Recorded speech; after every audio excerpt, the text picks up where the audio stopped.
Good evening, everyone. Welcome to Hot Mic with Lady She podcast. I'm your host, Miss Shanice LaBird. I am excited, very excited for tonight's episode in particular. It's a subject that I've been wanting to speak on for a while, even before I started doing the podcasting thing. I've tapped into it with some of my lives. It's a personal situation, for me and where I'm from. We understand it's kind of prevalent. Unfortunately, it's prevalent. This young man's story. I am thankful to him for being bold enough to come on this platform and share. I know that some of you will be touched. I know some of you, it may tap a place that will be familiar. And my hope is that he's able to not just share his story, but he's able to encourage and empower those who feel that, once you do time, that's the end, or who has felt like, having a felony means you can't do anything else. So I'm excited. Please tag someone, share this live, subscribe to my YouTube page. Make sure you also follow his business page, Mr. Klean Essentials, and we are going to introduce you to Mr. Benjamin Jordan. I'm sorry, Mr. Benjamin Gordon. Excuse me.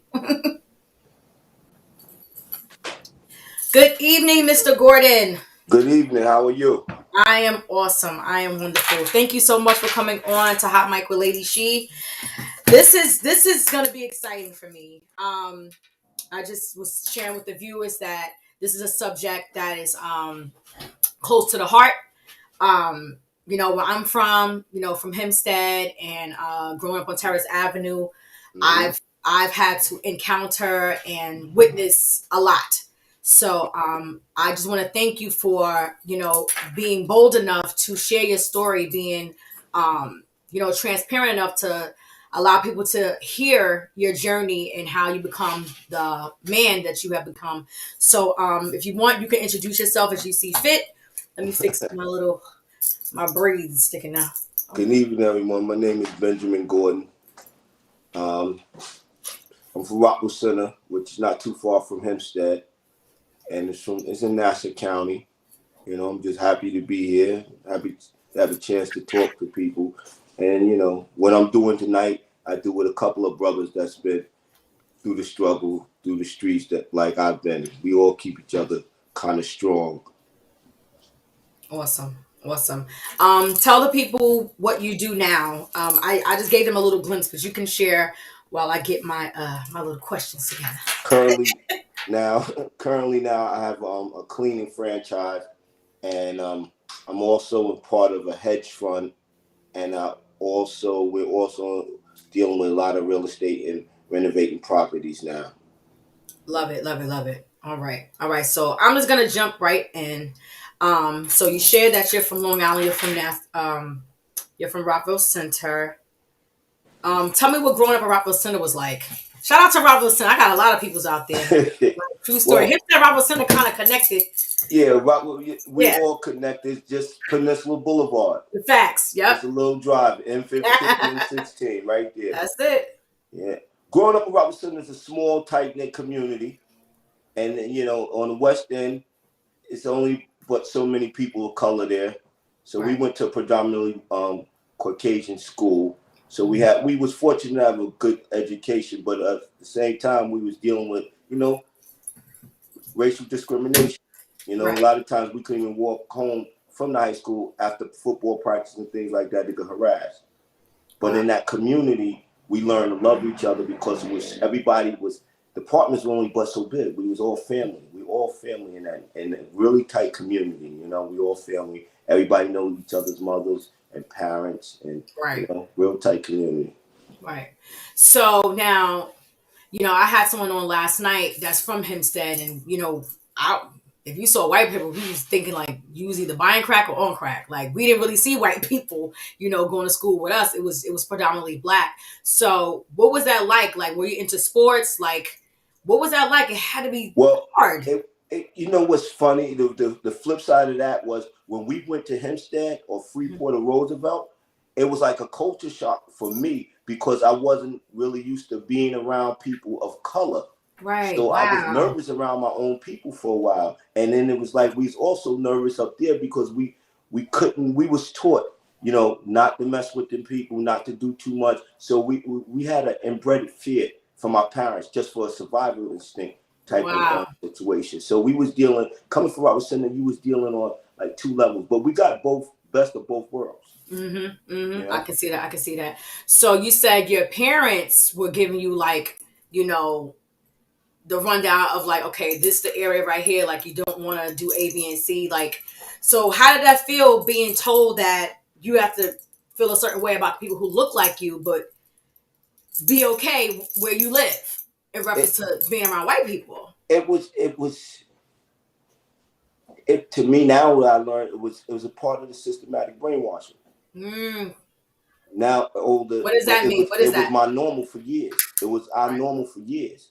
Then later on in life, when I started venturing out and we started going to different places, and like we said earlier, when I went away and went to prison, it was a real culture shock. It was different, but Right. I began to learn to love my people. Though Right. it was Right. a learning process. Okay. So what was your household like? Did you grow up with both parents, one parent? Do you have siblings? What was that Well, like? my Did household you was first of all did you always live in Rockville Center?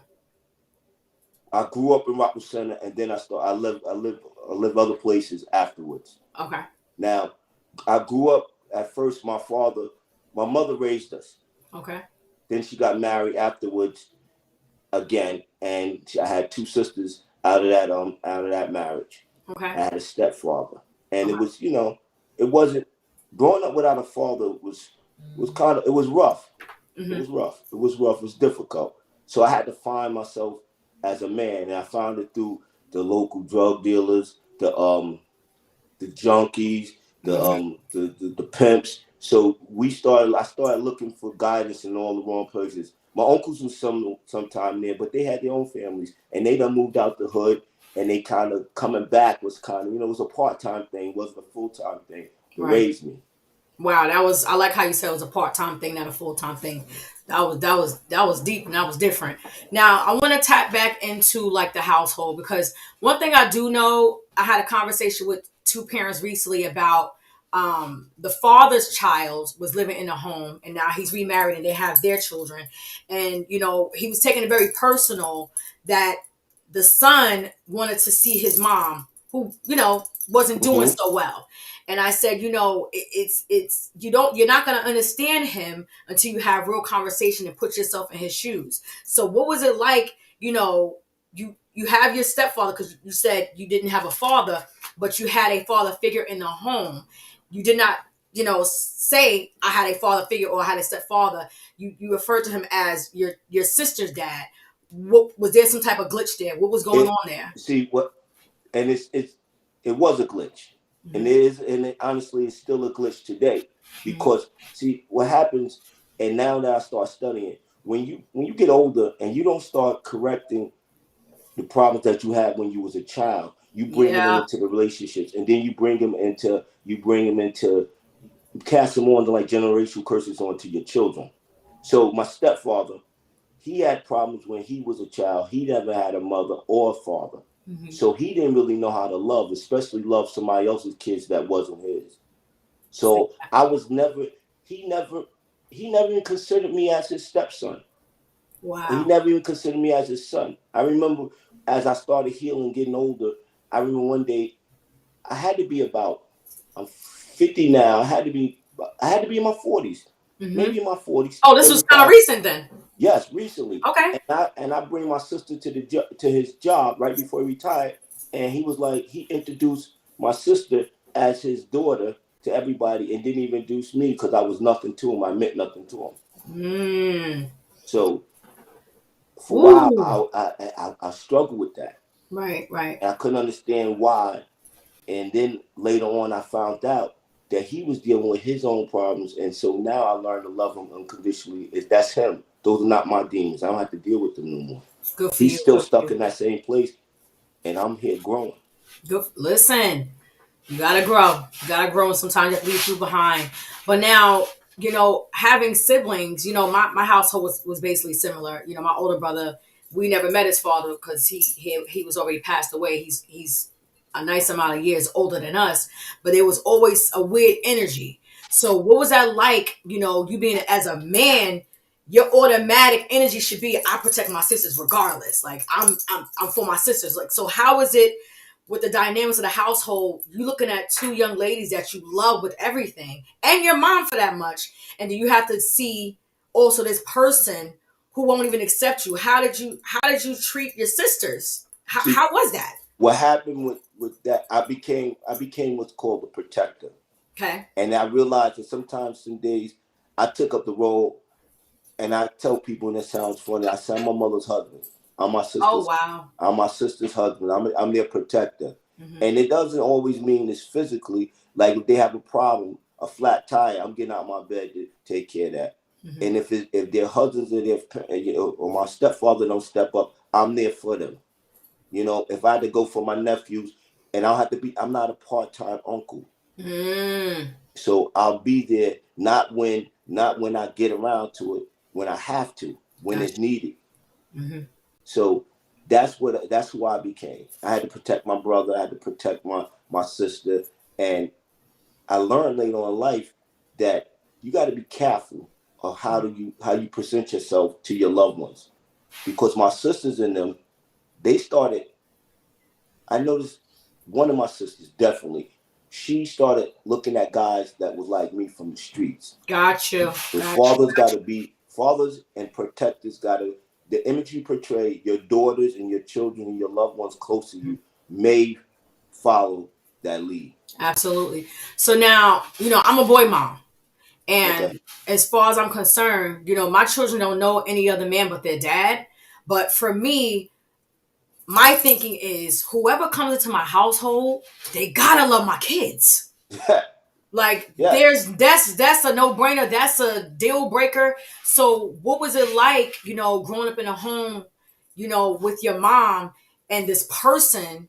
Because, there's no connection with you and this man, but you still have to love your mom. So how was your relationship with your mother growing up in a house with a man who didn't like you?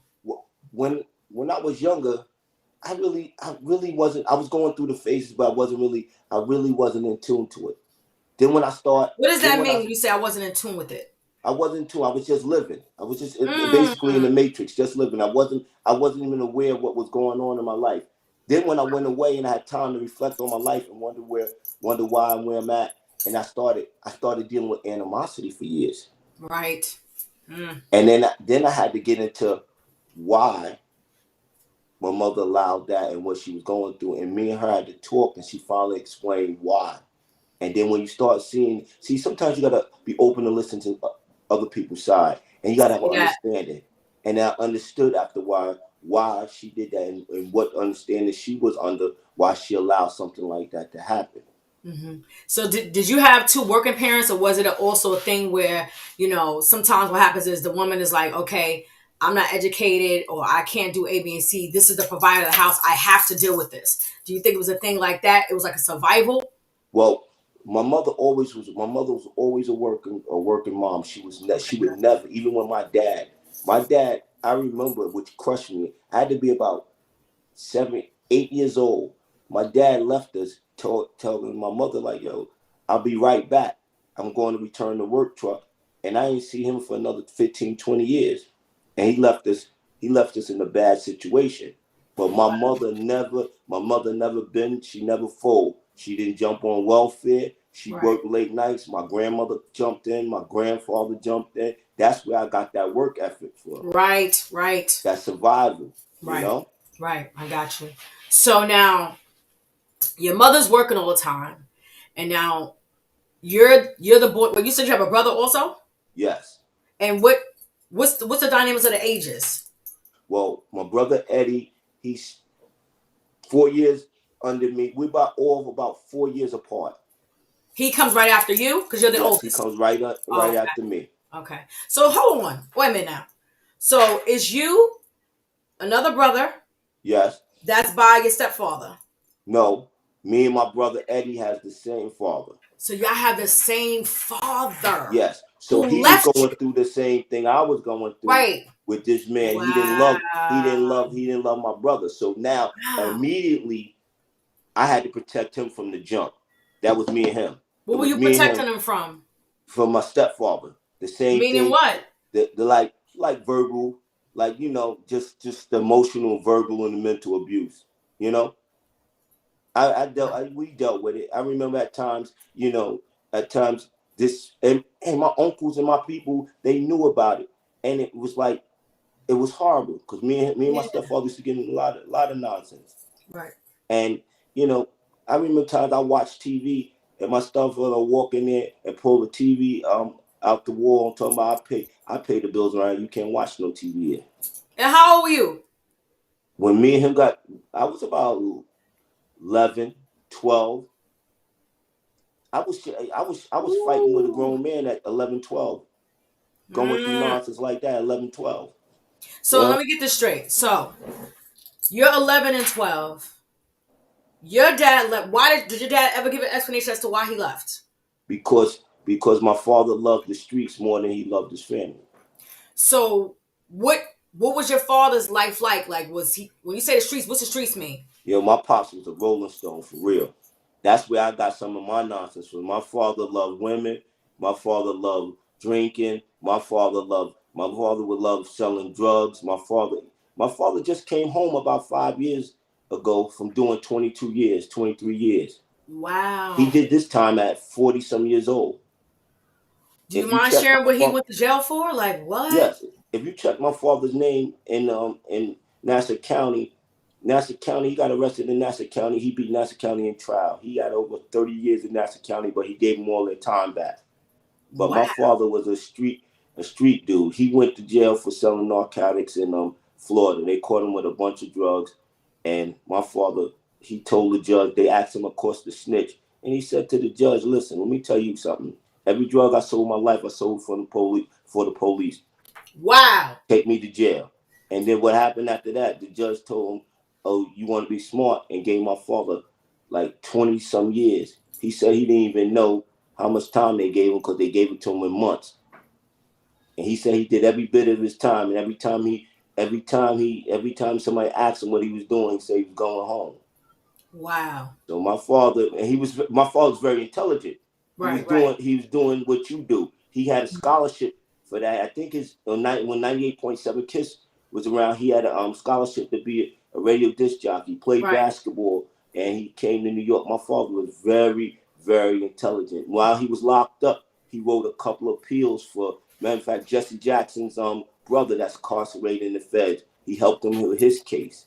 Wow. I have a brother that's practicing law, and I got another step brother that's dealing with law now too. My father's very intelligent, Wow. very intelligent, So do but you, he go he ahead. uses stuff for the streets. Right, right, right. So I was gonna ask that. So, okay. You said your father left at 7? When I had to be 9, between 7 and 9. Yes. Okay, between 7 and 9. So between 7 and 9, what was life like with both of your parents in the household? Besides the womanizing and stuff like that, My like, father was what was you watching your mom go through? well. It was watching my father coming home when he want to come home. Mm. Watching my father, my father was very, he kept him and my mother kept a nice home. House was always nice, always decorated, was nice, always kept nice cars. And my father always kept some type of hustle going on.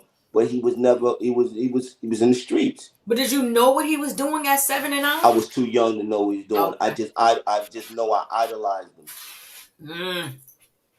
You know, I remember one time that I knew he was hustling heroin because one time I think one of the guys had got high or something in the house, and my mother, he got high in front of me and something happened and my mother threw the guy out. It got real Right, ghetto, you know? right, right, And right, my mother didn't play that because she's a good Christian woman. So right. that was part of the conflict because my father wasn't able to do what he wanted to do in the household. So he Hmm. would mess with women where he could do what he wanted to do. My mother didn't have that in her house. Do you think that's like because you just said something significant that I feel that we watch a lot of it going on today. Even with social media making it kind of normal. Like we have cuffing season and all these other seasons and things. Do you think it's a thing where men have their homes with their so-called good woman and the family set situation, but because they can't do what they want, they go out and deal with the others who allow them to do whatever? Of course. I mean, Mm, you take me, and everybody know it. I don't mind putting out there. I'm 50 years old. I have 10 children. wow. I tell people when I was running the streets, I was in a relationship with 4 different women for over 10 years. I have children that from 4 of them the same age by 3 different women. Wait, time out. Go back. You said 10 years, 4 women. Yes. So consistently, as in they knew about each other, everybody just having kids at the same time? Break that Yes. down. I need They to was break down having that one. kids at the same time. I have one of my children's mother, she had like my second child, and then later on she had my fifth or sixth child. Wow. And what was that like? Wait, and how old are you at this time? When did you start having children? My first child was 15 turning 16. Hmm? I was 15 turning 16. Okay, so what was that like? 15 turning 16. I didn't even know who I was. That was the first girl that I ever been with, woman I ever been with. Wait, So you I was said woman? still, yes, I was still being, well, we both was teenagers. Oh, I'm But about to say, I'm like, wait a minute no, now. I Wait, wasn't with whoa. no grown woman, but Okay. we was both Listen, teenagers. it goes on. I gotta It ask. It does. goes on. It goes It on. does. It does. That happened later on in life, but that right there, and I didn't know nothing. I was just learning. And like I said, my mother was a Christian woman. When this young lady got pregnant, she came to live with us. And my mother wouldn't allow me to sleep in the bed with her in her house. My mother made me get out my bed because I had got her pregnant and get a job, and I had to sleep on the floor and take care of this woman. So I learned how to take care of a woman because of my mother. Right. But So let me what ask, I did go with ahead. this woman, I fed her, I clothed her, and I made sure my seed was all right until she was allowed to go to her mother's house, go So back home. that's what I want to ask because wow. So you're 15. You in this toxic environment. Well, as your words, let me use your words. You said dealing with it. You dealing with a stepfather who don't rock with you, don't like you. You watching him also treat your brother this way, and your mother's working, and now you're 15, about to have a baby, and the young lady's now living with you. What was going through your head at you're a kid? What was going through your head I was besides I, I gotta handle this? Like it gotta be more going on. I was surviving. I Mm, had to protect now, like you said before. I had to protect her because my my my my stepfather used to say to my children's mother used to be like, "You a little bitch. What you doing here, bitch?" whoa! Yeah, he used to come at her. Oh no! Yeah, this is Yo, what I was what? dealing with. I had to deal with that Listen, at that. Yeah, yeah, I had no. to protect her. Why don't you go home? Get out my house. F this, F that, all that. So where Yeah. was her mom? Her mom's put her out because she got pregnant. But where was mom before she got pregnant? This is what I'm trying to understand. Where So was her mother? yes. We was doing what kids was doing. We was sneaking and doing what we was doing. My chest. Cause I Jesus remember the help. nights. I remember she was from Long Beach, and at this time, Robinson had a beef with Long Beach, right? And Uh-oh. I used to sneak out there, and I used to climb up her back window just to get in the room, and then climb back down. And then on the way to the bus stop, I used to have to fight from her house to the bus stop because I was from Robinson. Right. Yeah, I remember them kind of situations. And it's funny to this day, I We got wasn't friends really allowed now. to date outside of Hempstead, so they had to be fighting. Yeah, and I What? got friends now. From them towns. We sit back and laugh about that, and they talk about, remember how we used to jump, y'all used to fight. One dude said, "Yo, be quiet." I tell you, man, I never seen somebody fight so much and get jumped on and beat up so much. You still can't, because I was so in love with that little girl. I didn't care how. I knew going home I was gonna get my butt whooped, but I fought all the way to the bus stop. But see, that's the problem with these kids nowadays. They scared to take a loss or scared to fight. That's Yo, why they say shooting and that. killing each other. Say that. Say that. You know what I mean? That's real. That's real. What it That's is. real. Wow. Wow. Wow. Wow. It's just crazy listening to you tell the story because, now that I'm in my 40s, I'm realizing it's not foreign when a 15-year-old and a 16-year-old get pregnant or whatever, and the mama let the girl live with them. Because my brain says that ain't gonna work. Me and the parent gonna have a discussion because that's your kid, this my kid. They ain't come here to live with me. We both gotta. I'm not gonna not let my son handle his business, but you have to handle your daughter as well. So now I'm looking at, you got this young lady who has to be so scared, so scared. She doesn't have her mom, directly in her life. She has the stepmom and the stepfather that don't like the boyfriend, all the stuff. Y'all had to be going through so much. So what ended up happening between you and her and the baby, and y'all living in this house now? So what happened eventually after she had the baby, her mother realized it was better for her to be home. So she went back home. Okay. So I was going out to Long Beach. But now, remember, I'm 16. I didn't want to sit with no child all day. I didn't want to do that. And I was just starting. This is when I was just starting selling. At this time, I was just selling marijuana. Mm-hmm. And I was getting into the streets. And I remember we used to have a little payphone in Rockwood Center. And all the girls used to call us on the payphone. And my children's mother, she used to be on the phone. And I used to want to hang out with the fellas. And then, your baby mom's on the phone, this one on the phone, that one on the phone. But I was loving the streets. I wasn't loving my responsibilities. Right. And so now that at turned this her time, to be bitter. She became real bitter behind that. Because you have to, your kids. Yeah. You know what I'm saying? Your kids. And like you said, you own it and saying, I was in love with this girl. You was just doing what people who think they in love doing, but not realizing it come with real grown-up responsibilities. At an early age. At an early age. That was like the first or second woman I was with, and I ended up with a child. Right. Wow. So now, what is your mother saying? Because you saying she was Christian and she was this. What was she saying? Because now her drug dealing children's father that left her with her kids. She's chosen another man who don't like her sons, and she's had children with them. She's working. What was your mother doing? What was her mental state like? Like right now, my mother. One thing about my mother, she has what she called unconditional love. So she was in denial about what I was doing, until it hit the front doorstep. When Robinson had their first raid, and she had to make a decision. She said, "Listen, Benjamin, if you out here selling drugs, I cannot jeopardize my family and my other kids." Right. So I remember. I don't know if you remember A&P. For sure. The supermarket. Wow, that's a throwback. Yeah.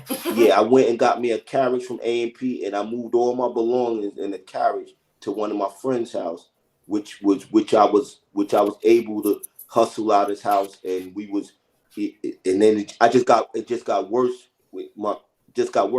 I fell in love with the streets even more. Yeah. So now, let me say this. I'm gonna get back to the story. You just saying what you said. You said I moved out, and I was able to sell drugs, whatever I was doing, where I went.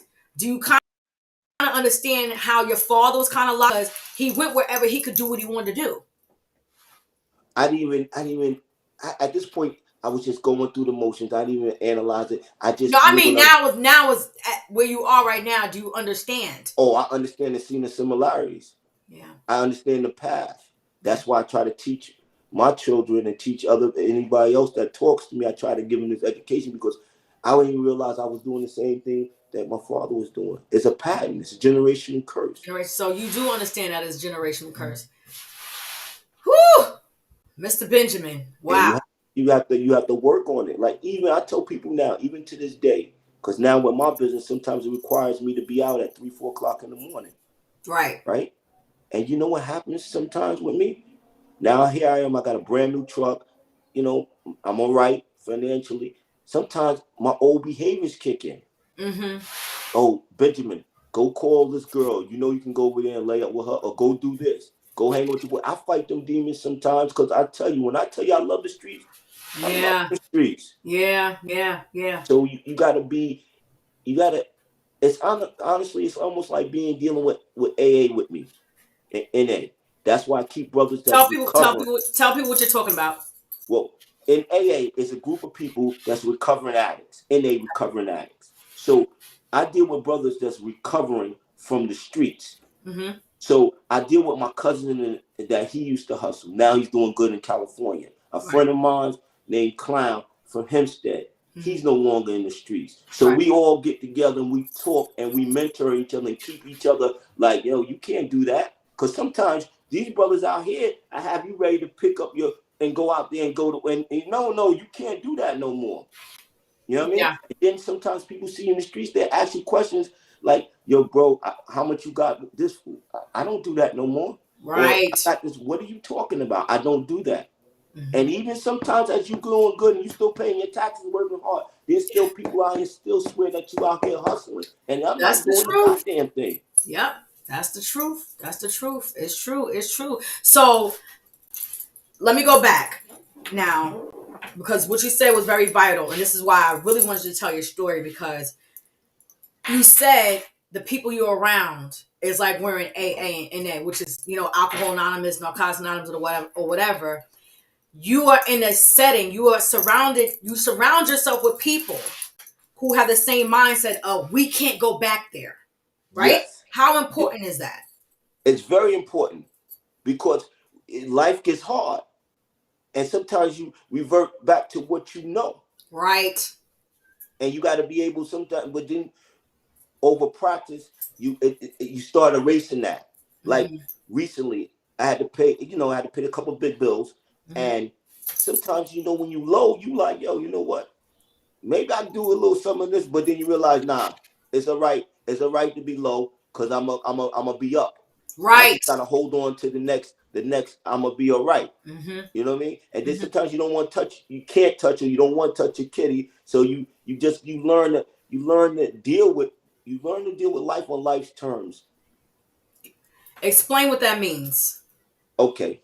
When I say that, you learn to deal with just dealing with the hardship that comes on in life. You don't have to, you got to just trust. Some people say trust in the Lord. You just got to know. You got to know your struggle today, it's going to be better tomorrow. Right. You got to know that. You got to understand that. You got to know that, not believe it. You got to know that. No matter what you're going through, even as bad as the struggle is today, is greater later on is the reward. Right. So now I gotta go back. I'm telling you, childhood. I'm sorry. Keep going too much. I keep going back to your childhood because it's very familiar. It's very familiar. So now I'm looking at a 15-year-old who's now a father. He want to do him.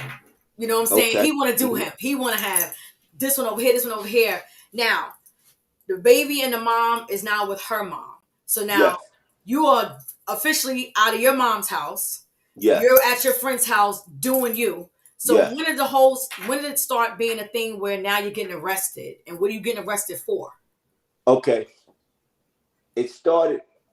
Getting arrested started, actually I got arrested a little before I had my first child. But the first time I got arrested, it wasn't for drugs, it was for mischief. We was running around Rockwood Center, going in the village, doing things, breaking out people's windows, doing stuff we wasn't doing. So I was dibbling and dabbling on in criminal activity there. And then what we was doing, hanging out, that's why they said there's nothing good out in the streets at nighttime. Hanging out at night, we was getting into robberies and doing just mischievous things, a lot of things that we was doing, a lot of things. So I started getting arrested there. Then I think I was 17, quite 17, was 90. I was about 17. I got into some trouble and my mother sent me down south. Okay. And then when I went down south. Who was down south? My father. Your dad? She sent me to my dad in Florida. So wait a minute. You said this is before the baby. This is right after the baby, 17. All right, so you 17. Your dad is home now because you said he was doing time before. Yeah, he was home.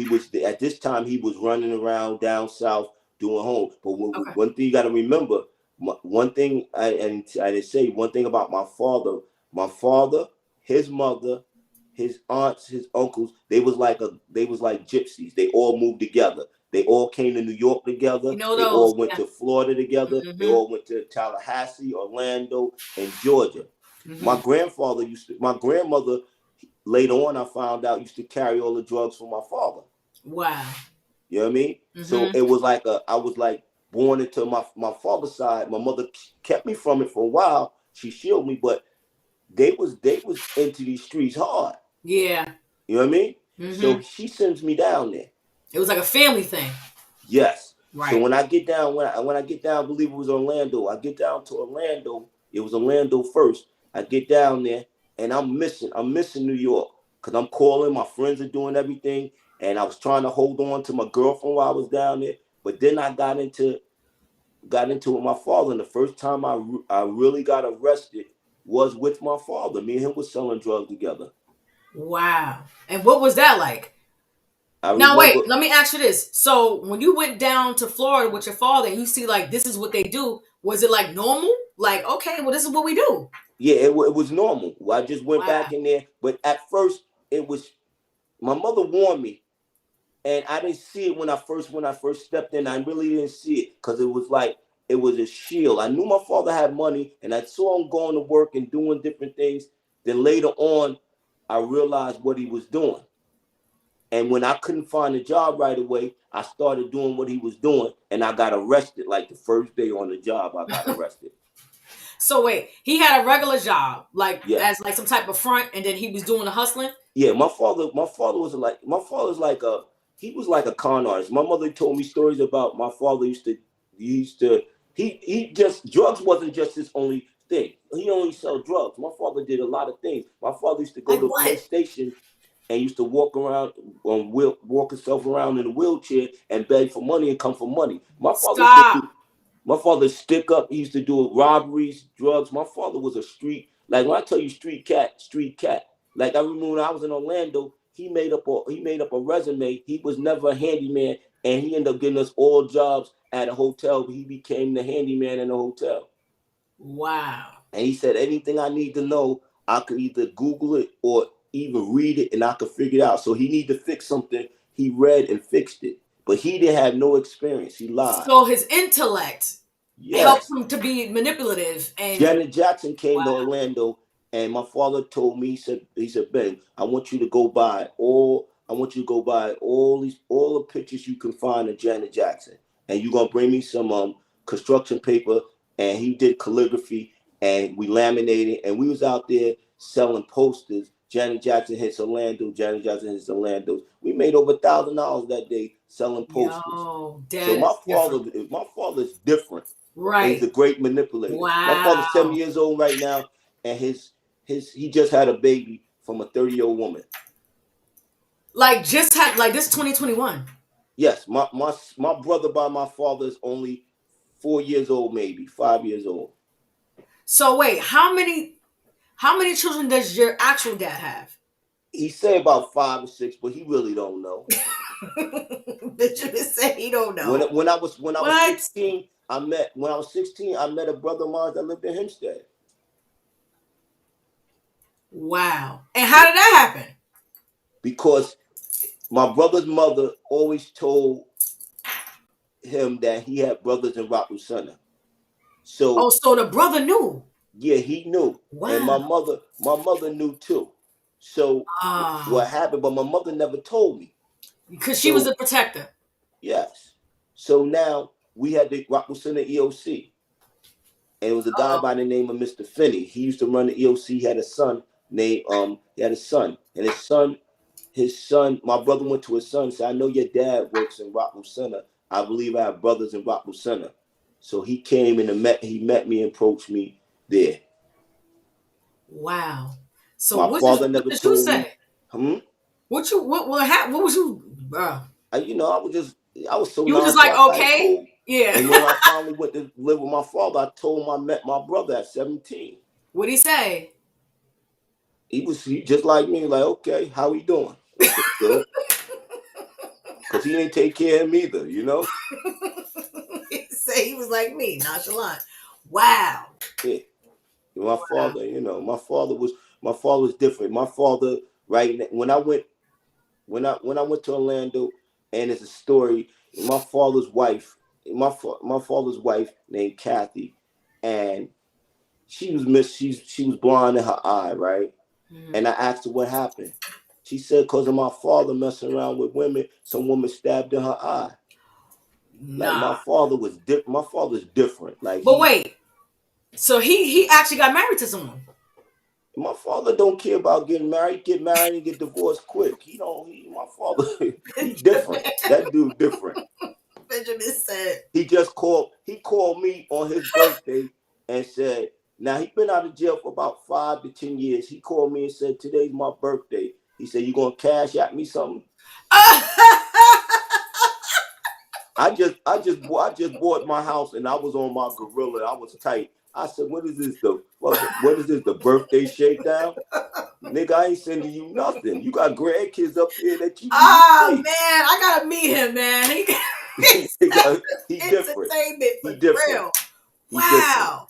And I'm telling you, serious, Oh my shoot. father like 6'2", 6'3", dark skin, handsome, pretty white teeth, and he real smooth. He real smooth. Yeah, He he's different. smooth. Yeah, he Wow. different. Oh my goodness, that is too much. All right. But for years, I always thought my father was the strength, and I realized it was my mother who was the Right. strength. Right. My mother was the great slick. My mother different, man. She different. Yeah. She different, and that's what made me who I am. Her, Right. my grandmother, them. Right. Wow. So now, all right. You 17. You out in Orlando. You get arrested with your father. What happens after that? First of all, he see me get arrested. He left me. Oh, You know what he said to me? stop. Yo, Benjamin, stop. It's not funny. Stop playing. He left you in there? Yo, he left. We was at this place. See, down there in Orlando, they had this place called Shot Alley where they sell moonshine. They made homemade moonshine. Right. So me and my father over there hustling over there, right? I'm sitting outside on a milk crate, and I had my stuff stashed in another part. So they used to have this task force. Anybody know anything about Orlando's called the Duke Boys? They rolled up on us, white boys with masks. It was Wow. our version of TNT. So my pop saw them pick me up, and they went underneath the laundromat. I guess somebody took under the washing machine, and they grabbed what I had. Right. My father got up and walked away and left me right there. So I'm like, yo, Pops, why you leave me? He said, man, somebody had to be home to get the other person out. And I was like, yeah, all right. But I ended up getting that case thrown out because the drugs wasn't close to me, and they charged me, since they arrested me, they charged me for sitting on a stolen milk crate. Okay. So So I got arrested for a stolen milk crate. when you said when you said TNT, explain to the people what that is That was tactical narcotics unit in the city. in the city. When we was younger, there was a bunch of young people. We knew not to go to the city on Tuesdays and Thursdays to pick up, because that's when TNT did their raids. Now they being used to be in the ice cream trucks, the Right. fire trucks. They used to jump out of all different vehicles. So when we used to go to Spanish Harlem to pick up our drugs and bring back to Long Island, we knew Tuesdays and Thursdays was TNT's days. They did their raiding. Wow. Okay. So when did you come back to New York? I came to New York. I got so I missed home so much. I only stayed down there for about a year, and I came after that. I wanted to be with my friends. I wanted to be in the streets. I just couldn't take being down there for all that. So now you still had the one child at this time. Yes. Okay. So where did 2 to 10 coming at? Okay. So when I came back to New York, I had I had met this young lady in arrested. So from Hempstead, this girl named You said Victoria. God rest his soul. God rest her soul. She passed. She went back to the Essence. What's the last name? Victoria Whedon. They used to call her Pumpkin. She used to hang out with Wait a minute Gianna. now. I know a She pumpkin lived now. on Wellesley, on the Heights. I She feel had a like I sister gotta know named this person. Peaches. Yo, that sounds very familiar. I'm sorry. Carry on. Rest in All peace. right. Go ahead. So I came back there. My cousin Jamel, me and him was running around. he was talking to Peaches. He introduced me to Vicky, and it was all right for me to go visit Vicky and be over her house. So one thing Another one. led to another. Now I got a son named Benjamin Charles Gordon. And that was now. How old are you? I'm 50 now. He's 24. No, how old were you Oh, at that when time? that happened, when I got with Vicky, that was I had to be Shaquan is 24. That was a couple of years, 26. I keep saying 24 because he's 26 now. I was about 20, Okay. 21. Then when Shaquan came a couple of years after that, and then I walked into her life. She had a daughter named Swazette Brazil. She I know still these called me names. Swazi. She still called me dad today. Mm-hmm. So that's Wow. where Swazi came Okay. about. Wow. All right. So now you 3 kids in. We now we got Shatice, we got Shaquan. Okay. So now how are you handling things between the mamas? Well, at this point, And what was your living quarters? Where were you living at? I was living. This is when I became the great womanizer. I started living because moms wasn't having me. That's when my habits became bad. Like I knew at nighttime I had to find a place. Before it got dark, I had to find a place to go. So I had to hustle to get a hotel room, or I had to manipulate some woman to lay in her house for the night. Do you think that's something that's like because I feel like that's something that's been like going on forever. Like all you gotta do is find the right person who has a place to live, and you could just get up in there and you good. Yeah, and that's what it was. I'm saying that It because was survival I watched technique. my mom do it. I watched my mom do it. It So was I'm like, yo, it where was a this dude come from? it was a survival technique. I had to Right, survive because I used to get tired of being out in the streets all night. So what it was do, I used my charm and I charmed the women that stayed there. I didn't want to stay at my homeboy's house because I was embarrassed. right, right. Wow. Okay. So now, basically, you nomadic. You staying wherever, Yes, and you're there you still go, hustling. You're still hustling. So hustling. you're hustling in the homes where these women have their children as well. Well, at this time, I wasn't. I was still finding my hustle at that time.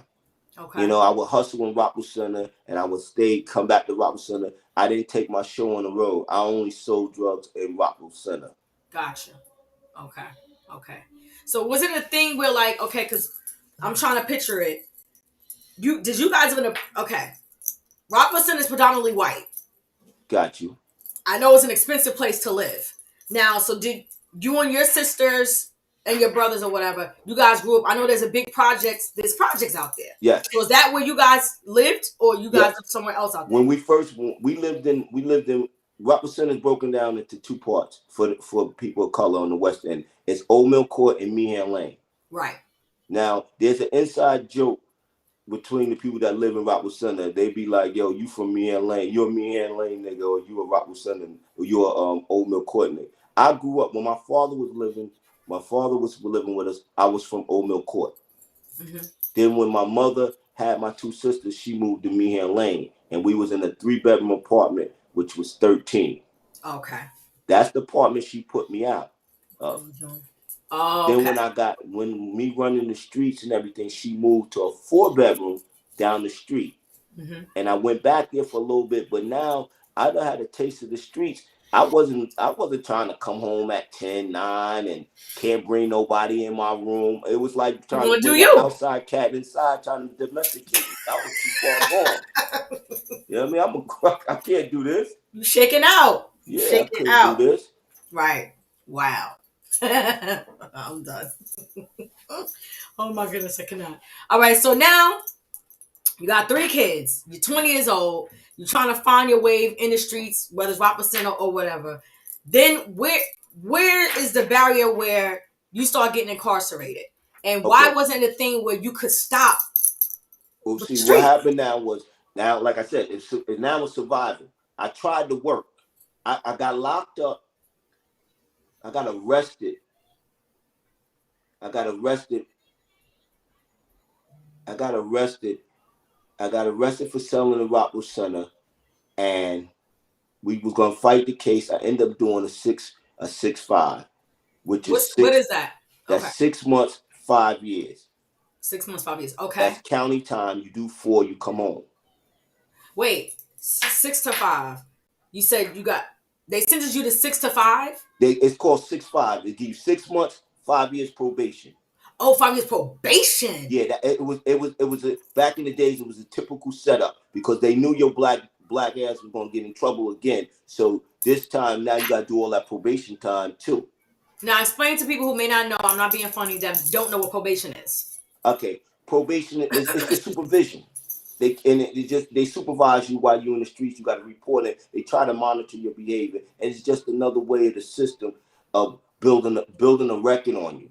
You know what I Okay. mean? Because they give you this probation, and then this called something called recidivism. They knew that you're going to get in trouble again.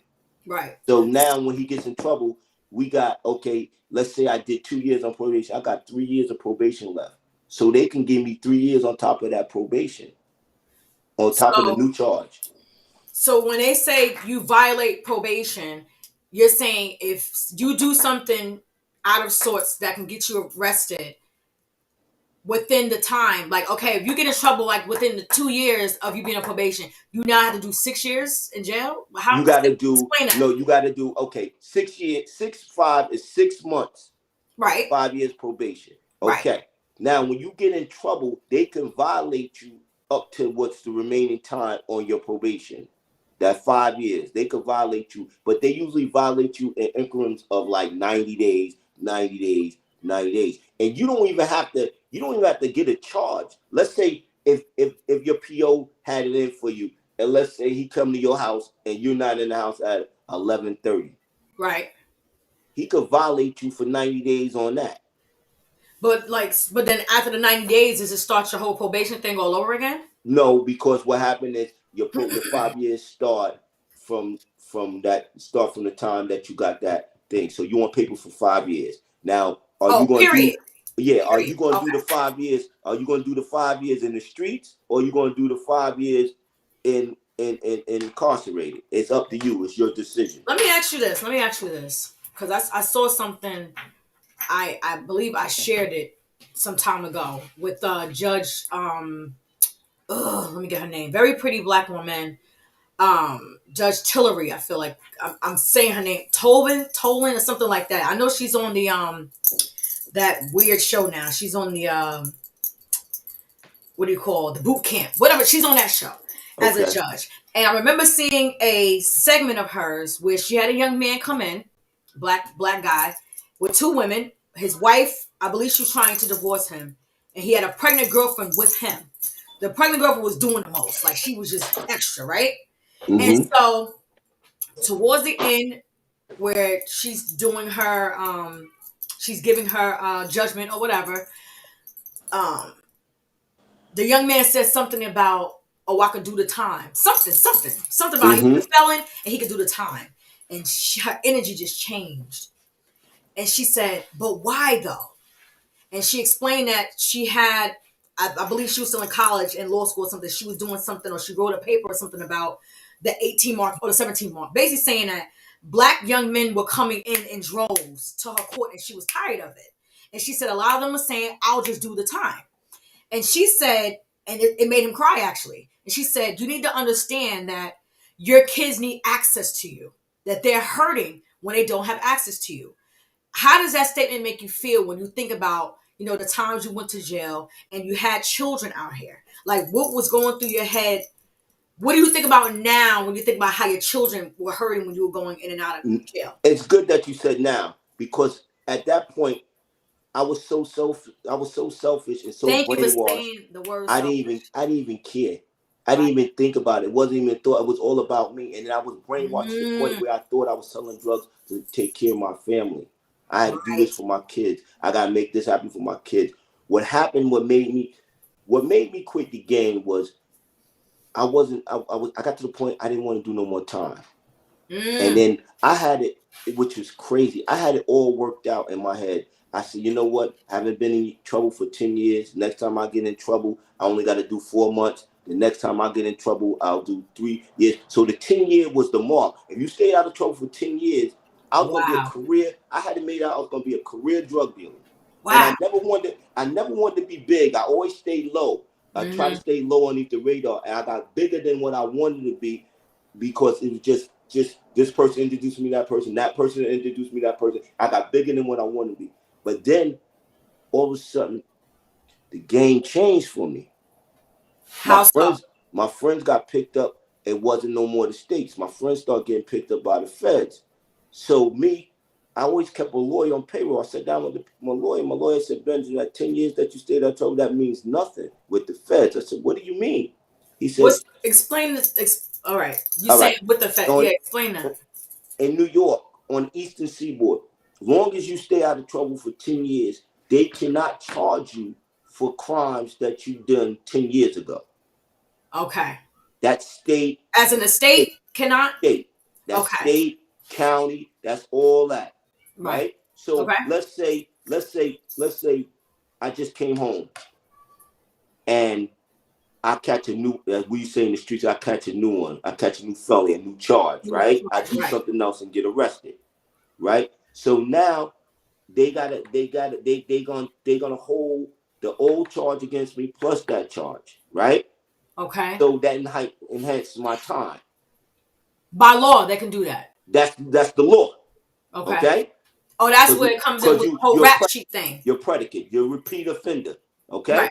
So you're like a So menace to society. yes. Okay. So now what happens is this: if I stayed out of trouble for 10 years and don't get no arrest, they can't. They got to start all over like I never had a felony ever. Wow. I get a clean slate. Okay. Okay. But that don't mean nothing when it comes to the feds. When it comes to the feds, they hold all that against you and they enhance you. Oh wow. So my lawyer So looked hold at me and on. said, Ben, everything is everything. looked at in the He said, Ben, federal. as raggedy as your record is, the first conversation they're gonna have with you is 10 to 20 years. Ooh. I'm like, wait a minute, hold up, time out. Hold up. I said, what? Wait I a said, wait a minute. minute, Speak I'm English. 40 years old. 20 years is like a death sentence. Right. They're gonna put my lights out. So what I had to do, I had to rethink my plan. So now I'm getting phone calls from people, and they like, yo, that's caught up in the system, and the feds are like, yo, bro, don't, whatever you do, stop doing what you're doing, because this is not it. It's not worth it. They putting the pressure on my people. And So I'm people watching who other had people. cases, people who had federal cases were warning you. Yeah, and I'm watching people that's my friends coming home not like they supposed to either. And it's like, wait a minute, What's you're that not mean? supposed to be home. Oh, okay. Now Okay? explain what that means. Listen, man. You get arrested by the feds, you don't come home the same day. If you come home from the same day, it's something funny. Be real. What is it? You know what it is. They Tell the people what cooperating. it is. They Cooperation. cooperating. Okay. You know what I mean? And it's rare cases, depending on your what you got going on in your life. Very rare cases. So most people I know say it never happened. I saw it happen maybe once. So now you got to watch everybody, everything, and everyone that's around you now. Oh, when you say you've seen it happen once, as in like you've seen someone come home and it Yeah, I was a seen them. legitimate Somebody came situation. home and their paperwork, as the street says, their paperwork was all right. You know what I Oh, mean? I'm wearing a shirt that say paperwork good. You Just know for what I mean? you. You Just got for to you. make sure your paperwork is right. And I'm Wow. watching my people. A lot of people running around here with dirty paperwork, Ooh. and then a Ooh. lot of people running around here accusing people of doing things they didn't even do. You know what I So mean? so it's a double situation. So you can have, and it's, I guess it's kind of like that in the real world because anybody can make up something about you. You know what I'm Yeah, saying? So it's kind of like that in the real world, not just with I know in the people that streets done and their stuff. time, and people say they snitch, Right. and you see that, and then there's people that believe that nonsense that they did. Right. So it's like you said, it's a double-edged sword. It's bad. It's real Right. bad. Ooh. Ooh.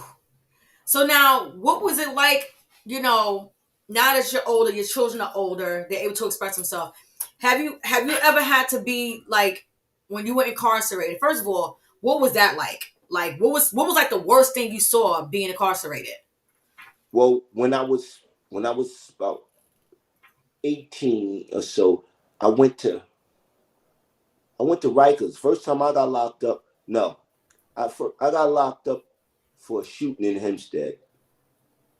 And then they let me go because I put in a felony exam, and they couldn't produce the witness, so they All right, let me go. explain what a felony exam is. So when you get incarcerated, and check this out, if you know, y'all brothers, if y'all out here, don't do this unless you know somebody ain't gonna show up to court. All right, it's before you get it. It's before you get indicted. If you mess around and get yourself indicted, which is saying they have enough evidence to go to trial on, you got enough evidence to hold you. What's an indictment? It's saying that they indicted you, saying you that they're saying that the state has enough to keep you incarcerated. Evidence? So they have enough evidence. They have enough evidence to say you did what's being said. You did. That's it. And so a felony exam is what? It's your opportunity to examine what they have. Is the person's opportunity. Yeah. You my opportunity, while okay, you ask for your felony exam. Right. And if they can't produce what they're saying in 3 days, which is 72 hours, they gotta let you go. Which is in 3 days? Oh, 3 days. 72 hours, 3 days. Let me tell you a story. And it's like, and it deals with generational curse. My son gets locked up, right? Nassau County had a problem with their labs, right? Okay. Because the labs were tampering evidence and they messed up. People don't realize that, and they were sending all their all their drugs to Connecticut, right? Okay. Now, wait, they were sending the lab like you get caught with any drugs. On Long Island, even Suffolk County, they would have to send the drugs to Connecticut to be examined. Because Nassau County's was tampered? Because the labs in Nassau County and Suffolk County was being tampered with. Wow. And yeah. A lot of people didn't realize that. That was about 15 years ago, 20 years ago, right? Right. So now, my son was 16, 17, 10, about 9 years ago. Okay, so now I'm going to tell you how the felony exam works. So my lawyer knew that they had to send the drugs out, right? Right. So this is the game that we played. So it was like he asked for a felony exam on a Thursday. Okay. Or a Friday morning. He said, Ben, they're gonna get the drugs up there on a Friday. Everybody wants to go home. They're not gonna look at the drugs till Monday. You know the deal, right? So he says Thursday, Friday, Monday, if they don't get the report back, they gotta let your son go. So they let him go because they couldn't produce the evidence quick enough. Right. Wow. Because the law is 72 hours. Right. So what I'm saying is there's loopholes and you have rights to the system, but sometimes you gotta use your common sense. Now, if you know that you done did something, you done robbed somebody, and you know they're gonna show up to the felony exam, don't go in and get your dumb ass indicted. Right. But they're gonna indict you anyway. That's but you let them do that on their own. Don't do it to yourself. Right. Gotcha. Because you still could bargain with the DA for a while. Because once they indict you, they get a little tough. Okay. With you. Okay. So now, when you think about your son going to jail at the same age you went to jail, how did that make you feel? You know what? At first, that's when I start waking up and realizing it's not do as I say, it's do as I do. Yeah. He witnessed what I was doing in the streets, and he was doing. Instead of me coming down on him, I just explained to him the consequences behind his behaviors. And then what I realized, and I say sometimes, I say, you know what? I said, I used to say God, but I said the universe has a sick sense of humor, because now I look at myself and my reflection of myself and my children that's out there doing what they're doing. I even got daughters. I got a daughter that's in the streets. You know what I mean? And it's like all the things I dwelled in, they come back to haunt me in some way or another. Like when I used to mess with strippers, my daughter dance now. Right. And you know what? Here I am, might sound crazy, but I give her advice. I tell her, like, yo, if you're gonna dance, don't dance for no dude, dance for yourself. You know what I mean? And it's weird. People look at me, and even my sons, it might sound bad. I give them advice about certain things. You out here hustling, Don't trust him. Don't trust that person. Don't trust this. What you doing is that's wrong. Blah blah blah blah blah blah. I give them what I can give them. Right. So now, what you just said was significant. You said I give them what I could give them, but do you feel that because of your past that you kind of have convinced yourself they're not going to listen to me if I start giving them the real, which is stop doing that? There's other options. Well, what happened is when I come at them like that, I alienate them. Explain that? I push them away. They shut down. You mean they pull themselves away? Yeah. When you You start, can't push somebody think away. about it. If you with a guy and men with a female, and she constantly nag you, and your mother was nagging you, eventually they shut down. Gotcha. So what I do is, I learned my job now is just to give you I'm the messenger. I give you the message. Mm-hmm. It's up to you to accept it or reject it. Mm-hmm. And then when you go through, like I tell them, I always use this. I use this analogy saying, that stove is hot, and if you touch the stove, you get burnt. So when they get burnt, I'll be like, okay, and I let them know. I don't even say, I don't even tell them no more. I told you so. I told you so. Right. I don't even tell them. Sometimes you gotta let people learn the lesson. People gotta travel the path they travel. This is true. I feel guilty because I feel guilty at times because I showed them this life. Mm-hmm. So that's my punishment for living the way I live. So I got to deal with that each and every day. Every time I got to go to prison to visit one of my kids, my children, one of my seeds. That's my punishment. That's my justice for that. What I've done. But do you feel like, and I'm asking you this because I'm asking also the viewers who I know this story is very familiar to a lot of us. Do you feel you don't give yourself enough grace to understand, I didn't know. I was caught up. I made bad decisions, but I gotta help my kids to understand what I was doing was wrong too. And I'm sorry for leaving you because I was young and caught up in stuff. What I have learned is this. I learned not to beat myself up on things anymore. And I learned that I can't force anybody to do anything. Right. I can't make my son or my daughter or anybody do anything. Only thing I can do is give advice. I can't make them do that. And that's even my relationship, even with my woman. I don't no more try to make them. Everybody has their own way of looking at things. I only can voice my view. Mm-hmm. And that's it. And I stand by them through the good and the bad. Now, have you ever really had because I believe in third party situations where, you get a mutual person who doesn't know anything, who is not connected to the people involved to sometimes hear, the people out. Have you ever had real conversations? Like, to me, this is therapeutic for you to be able to even just free the story up, just sharing so people understand. If they know you, they understand, wow, like I know he's going through that at home, saying no wonder he was like this when it came to, behavior. That helped me forgive my stepfather. Understanding his story. Yeah, knowing his story, right? Yes. But if they don't know, how can they respond to that? That's right. You get understanding from people being truthful and being honest. And see, that helped me also not to judge people because sometimes I don't know what they're going through. The facts. Because this woman did this to me or that person did that to me. I'm starting to learn now not to take things personal. That was good. Mm-hmm. And you gotta learn that. And I do believe in third parties. I have a couple of people, but the people I go to, I don't go to people that if excuse my French, if your shit is raggedy, I'm not taking no advice from you. Right. You gotta have your shit in order for me to get advice from you. Mm-hmm. I might hear you out, and I take. If you tell me, listen, if you a mechanic and your car twisted and always broke, I'm not gonna fix all my shit. Yeah. Right. So if I'm looking at you and you having all types of domestic violence and problems in your relationship, how you gonna give me relationship advice? Right. So do you think, where you are now, it just came water. It just became something where you were like, yo, I'm tired of doing the time. I'm tired of being like this. I want to be in my kid's life.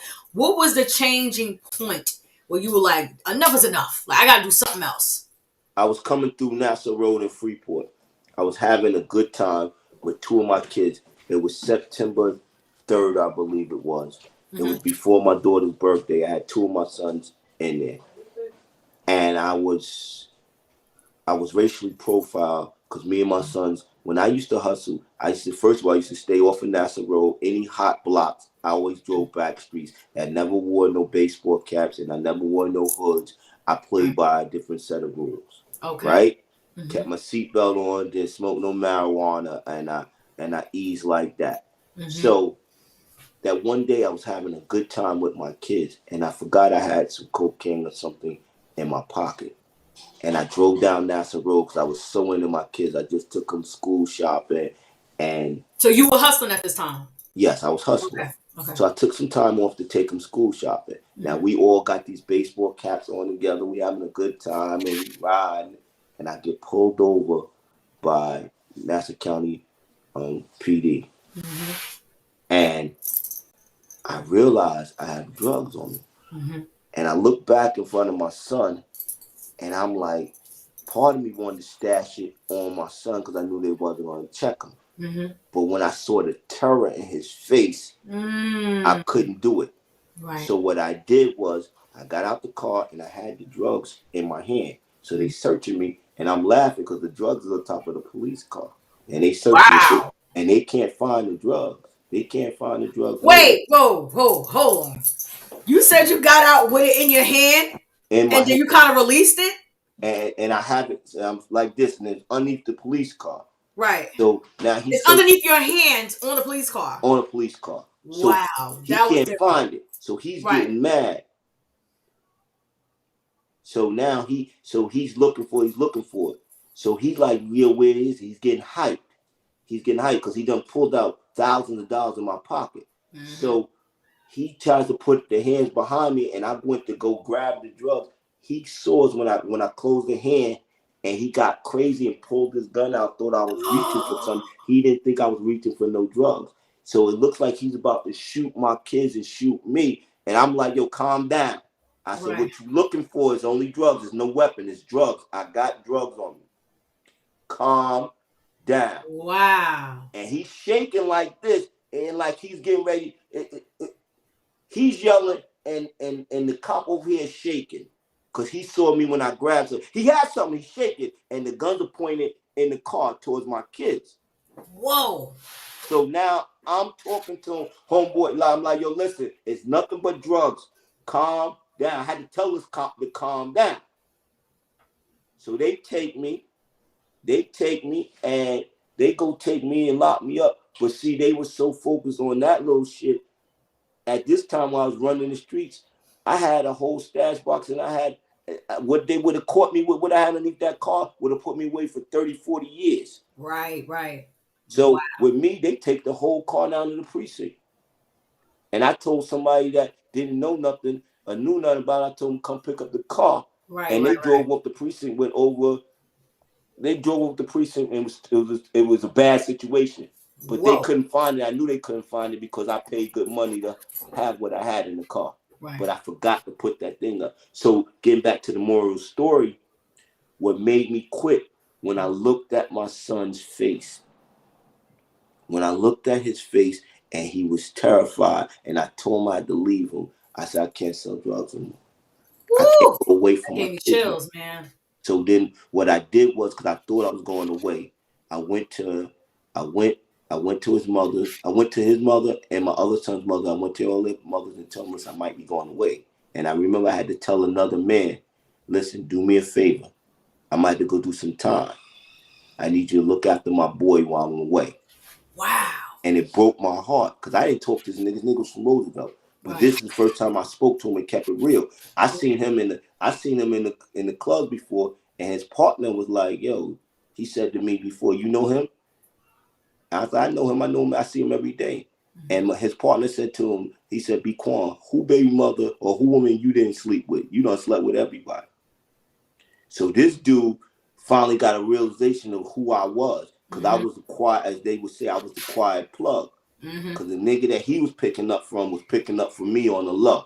Right. So And my ego self, that was me kind of shining on him every time I go see my baby mother, like, yo, you a little nigga. Right. But then I Oh had to wow. humble myself to Hmm. ask him to take care of my kid, and I ain't like that. Woo! That Like was a having to lot. leave my seed in this world. Yeah.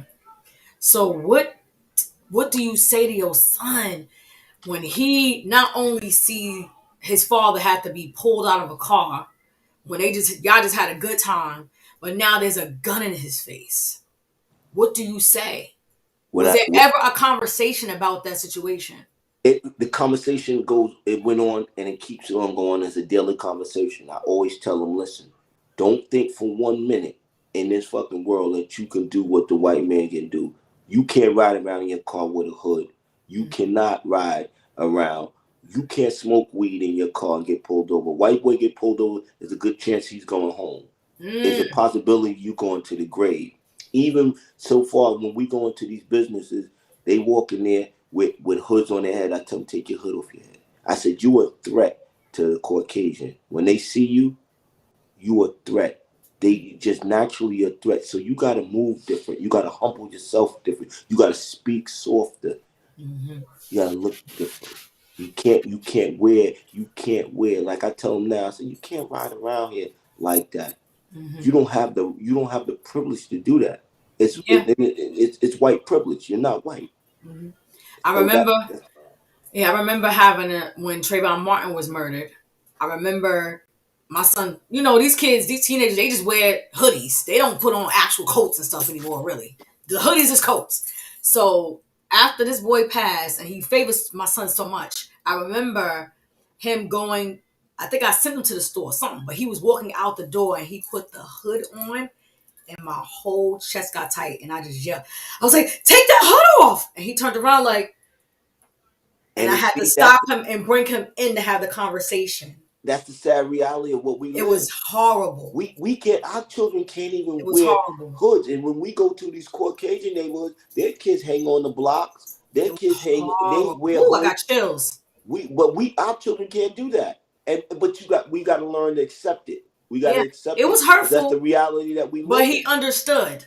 Yes. But like I said, we have to understand when our kids go through trauma, we can't allow our shame and our ego to say, well, I can't talk about that because they have emotions. They feel You things. gotta talk about it. You have to have these hard Because if they don't, it's conversations. bottled up and they can't release it. Right. Even Because with me, even as an adult, you got to talk about what's going on. You can't bottle that stuff right, up. That stuff will right. kill you. Absolutely. Absolutely. Absolutely. It's so vital. And as much as we want to say people are people, it's just not our reality. You have to have these hard conversations with your brown kids. You have to be able to see yourself in the decision that you made because the thing with that scenario that you just shared, you know, I know you telling your son, you can't be like the white person or you can't wear a hood and all this stuff, but there should also have been a thing of you can't sell drugs because you have other options. So that's what I want to know. Like, do you feel that because of your story, because of your past, you can't really tell your kids how they can do other things because of Well, what you went through? Do you feel that way? I show them. I don't only tell them. I show them. And then also, like, perfect example. I have two older sons now. One is 21 and one is, I keep saying 24. One's 26, right? And the one that's 26 been in trouble. He has a felony. Mm-hmm. So I show him. I take them together because they real tight. I said, look, you don't have a felony and your brother do. I said, you can get a gun permit, your brother can't. I Mm-hmm. said, you can get a liquor license, your brother can't. I said, now you see what happens when you get a felony, you see the limitations that's put on you. Mm-hmm. So I show them by example. I Right. said, right now, because we're looking to get a bar or something, and we Mm-hmm. got to put everything in my son's name that doesn't have a felony. Right. And my other son can't, he hasn't been in trouble in years. Right. But like same thing with me. There's a lot of things I can't do Mm-hmm. because I have a felony. Right. I can't even bring a gun in my home to protect my home because I have a felony. Mm. Right. Right. You know what I mean? And So a so, lot what of is things. that like? Like, what is it like to come home and understand, like, it's about to be real. It's about to be crazy because now you're fighting with the temptation of, I know the streets. I know I could be good like that if I go back to the streets, but I can't do the time no more. But I still have this felony over my head. What is like the first goal and step you make knowing all these things? Like, how did you get to the point where you're like, I got to start a business? How did that What, happen? what happened was with me, which is my mother always kept me working. Mm-hmm. So when I was hustling, I always kept jobs periodically, Gotcha. right? So I stopped selling drugs in Rockwood Center because Rockwood Center got too small, meaning there was a bunch of us out here selling drugs all to the same people, and I was destroying my Like community. saturated, you mean? Yes, Yeah. and it was like it was to the point where everybody was saying everybody was the police. So what I did Mm-hmm. was I went to Hempstead to my aunt house. I got an aunt that was street. I started Mm-hmm. hustling with her, Wow. and then I started getting more customers. And then this person introduced me that person introduced me that person, then and it just grew from there.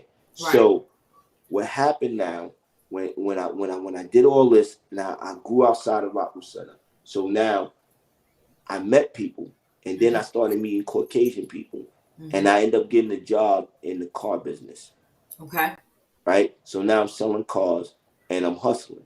Now Mm-hmm. one of my customers was a millionaire, and Mm-hmm. he had a bad habit. Mm-hmm. So I would work for him selling cars, but at the end of the day, let's say like at the end of the week, my check would be like $1,500, $2,000, right? Mm-hmm. And then he would owe me about $2,000 for all the cocaine he done sniffed up during the week. Wow. And everybody that worked for him, just about everybody that worked for him, was getting high. Right. So I always had a job. So Mm-hmm. now I'm at his job, and it was a different set of rules for me because I was a supplier. So meanwhile, Oh, I you got mean it was just a everybody set of from rules for you from him? yes. So Okay. now I got everybody from the hood coming up to there, meet me on the side roads. I was hustling right out of his business. Wow. They was coming in this white person neighborhood, looking like cars, and I was hustling out, doing what I was doing, making good money, going to work. So I didn't have to run the streets. I was hustling off of business. So Okay. now one day I'm taking an application, I'm filling out an application, and this lady was like, she had I was filling an application for a car. She was telling me she had her own business, and it was a cleaning franchise. Mm-hmm. And I was like, yeah, how you get involved in that? And that's why I tell people, only thing you got to do is ask questions. Ask questions. Thank you, Benjamin. Thank you, Mr. Gordon, for saying that. It's And true. then I Ask showed up. questions. I showed up. You ask questions, but the next step is show up. Don't be scared. Right. Don't be scared. No, Don't be show scared of people you no. serious. Don't just show up. Show up. So I showed up, and they said to start the business is gonna cost you maybe 30, 40,000, Mm-hmm. right? And I'm like, all right. Now I know I had some money left over when I quit the game. Right. So I gave them half the money, and I told them, listen, I'm gonna work the other half off. Wow. So they gave me, and they guaranteed me work. Mm-hmm. But I bust my ass because I had to be. They gave me. I had to clean this building in Queens right before you go over the bridge in Manhattan, the last stop. We Mm-hmm. had to be there at 4 a.m. in the morning. Wow. So we would get up at 2, me and my Mm-hmm. crew, and they promised me like 4 grand a month. I was making $1,000 a month, and I was only going out there on Tuesdays and Thursdays. Wow. And with my crew, we knocked it out in about 2 hours. But Nice. we did that, and then I was taking shorts. I was taking counts for like 300 here, and I built the business up. And then before I knew it, I'm looking around. I'm making just as much money selling cars, working and selling cars. So I ain't paying no attention. And then I realized I was a boss, and now that I wasn't selling cocaine no more, the white men I was working for didn't have the same respect for me. Wow. I was just because I couldn't get him high no more. I was just a Mm. nigga. You Mm. understand? Now, how did you build a team? The team I have is a lot of team I have is people that used to be addicts that used to deal with me. I used to sell drugs. Wow. straighten up their lives. Some of them Oh, used to that's work with me, amazing. so I was still feeding some of them, and I still Mm, to this day, people that want to leave, some of my people that want to leave the streets, I still, they come to me, and I feed them. Like, my one of my people work with me right now. He used to buy for me. You know hmm what I mean? hmm He used to buy for me, and now he works. He cleans for me now. You know what I That mean? is something, man. He just get his shit Love that. somewhere else, or whatever he do, he get it well. He just ain't gonna get it from me. You You know know what? what I mean? You know what? Let me ask you this. When we understand, because I feel like it seems like there's such a normalcy that I wish would just go away. But it's not, because we watch other races do what they do. And now we have laws that are changing that are allowing certain drugs to be okay and whatever. We watching the dynamic is just changing the law and everything. Did you ever start to feel, or did you ever see or have an encounter when selling drugs and say, yo, I'm really out here killing my people. Like, I gotta stop this. Or was it just the environment where it was just normal? It happened. It happened. It happened after. It happened during and after. After I stopped, I really saw how bad it was. One day I was passing actually Terrace Avenue, and I'm like, well, recently, and the dope where these people were sitting, what this fentanyl is dope doing to people, and the way this lady was talking and Different. leaning, and the sores on her body, it was like I was like, damn, I was a part of this. Yeah. Even though I didn't sell dope, I was a part of destroying my community. Now, while I was hustling, I remember one time, and it felt bad. I remember it was around Christmas. Now think about it, and this lady had owed me all this money, and she gave me all her kids' Christmas money, and it hit Whoa. me. It hit me. I'm taking from them for my family. So I bought all their kids because for my karma, my peace, I believe I bought them something that made me try to make my wrong feel right. Hmm. So Wow. sometimes you be so caught up into what you're doing, you don't even give a who, and you Yeah. don't realize what you destroying people. And then when I used to go into some of these people's houses, with no food in their house is dirty. There's like the drugs is destructive. Yeah. It's destructive. And then Absolutely. one time I was in Hempstead actually, and I was selling drugs, and I went into this lady's house, older lady. She tried to give me her 16. She was selling her 16-year-old daughter for crack or 15 grand. Matter of fact, I think this girl might have been 14, 15 years old. She was selling her for crack cocaine. As in, like, saying go have sex with her? Yeah, like, yo, give me a cap and you could hump my granddaughter type shit, like that type shit. Wow. You know what I mean? I've been in places where I used to have to sleep with my money tied in my pillowcase because the addicts that I lived with used to go, going through the pillows. I remember one time I left, just true story, I left, drugs were so destructive. I left my safe open that I had hidden at my aunt's house, right? My uncle called me and he said, come home. I said, why? He said, I had to lock myself out. He said, I looked in there and that I saw that you left the safe open, and I wasn't gonna touch it, but the drugs called me and I took a little bit. He said, then I took a little bit more. He said, then I took a little bit more. He said, by the time I took about 3, 4 grams or whatever was it, I said, I gotta lock myself out the house because I'm gonna end up smoking all the shit. I'm gonna kill myself. There's too much shit in here. And Wow. then when I went home, I went to the house. My aunt was like, she was real protective. And my aunt, she was crazy. She took a hammer and she started banging on her glass mirrors, breaking up the mirrors. My aunt was crazy. And she started putting the broken glass in the socks and started beating my uncle with broken glass. Wow. So destructive, what like destructive stuff that I seen drugs do. I seen drugs do destructive things like that. I even seen this girl, God bless her soul, this lady named Robin. She Mm. was real good. She used to get high, and when she used to get high, and it'd be good. She used to be my toucher. She'd be like, you got to be more careful, right? Now this is my girl. I know that This is saying. my girl, right? Right, right. So I remember one day the drugs were so bad, she put the drugs in her hands and she told my aunt, listen, you can do whatever you want to do to me. I'm going to take these. I'm not giving this. You could whoop my. You could take. We used to have a saying in the streets. Have you ever heard that that song by Pooh Shiesty, Get It in Blood? Get it in blood. Okay, what that meant to us is once we beat a crackhead up, we got our money in blood. Got you. It was paid, debt paid, That paid. and crackheads used He to okay with it? yeah, they take the ass whooping for the drugs.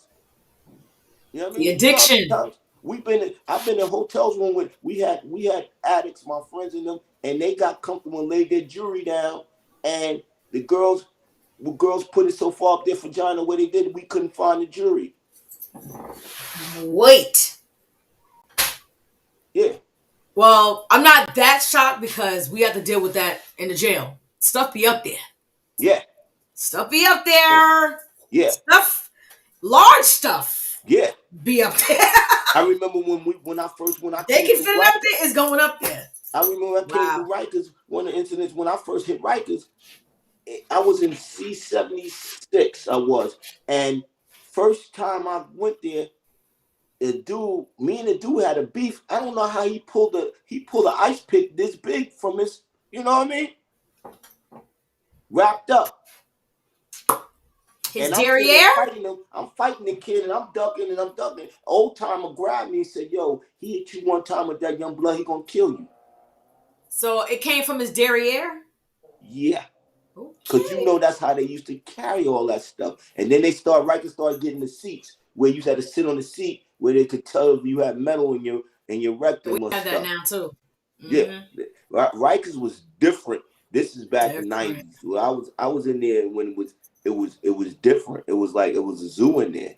Right. It was a zoo. Wow. My goodness.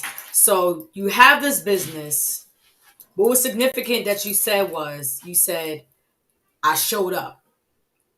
And a lot of times, and I just want to hear your take on this.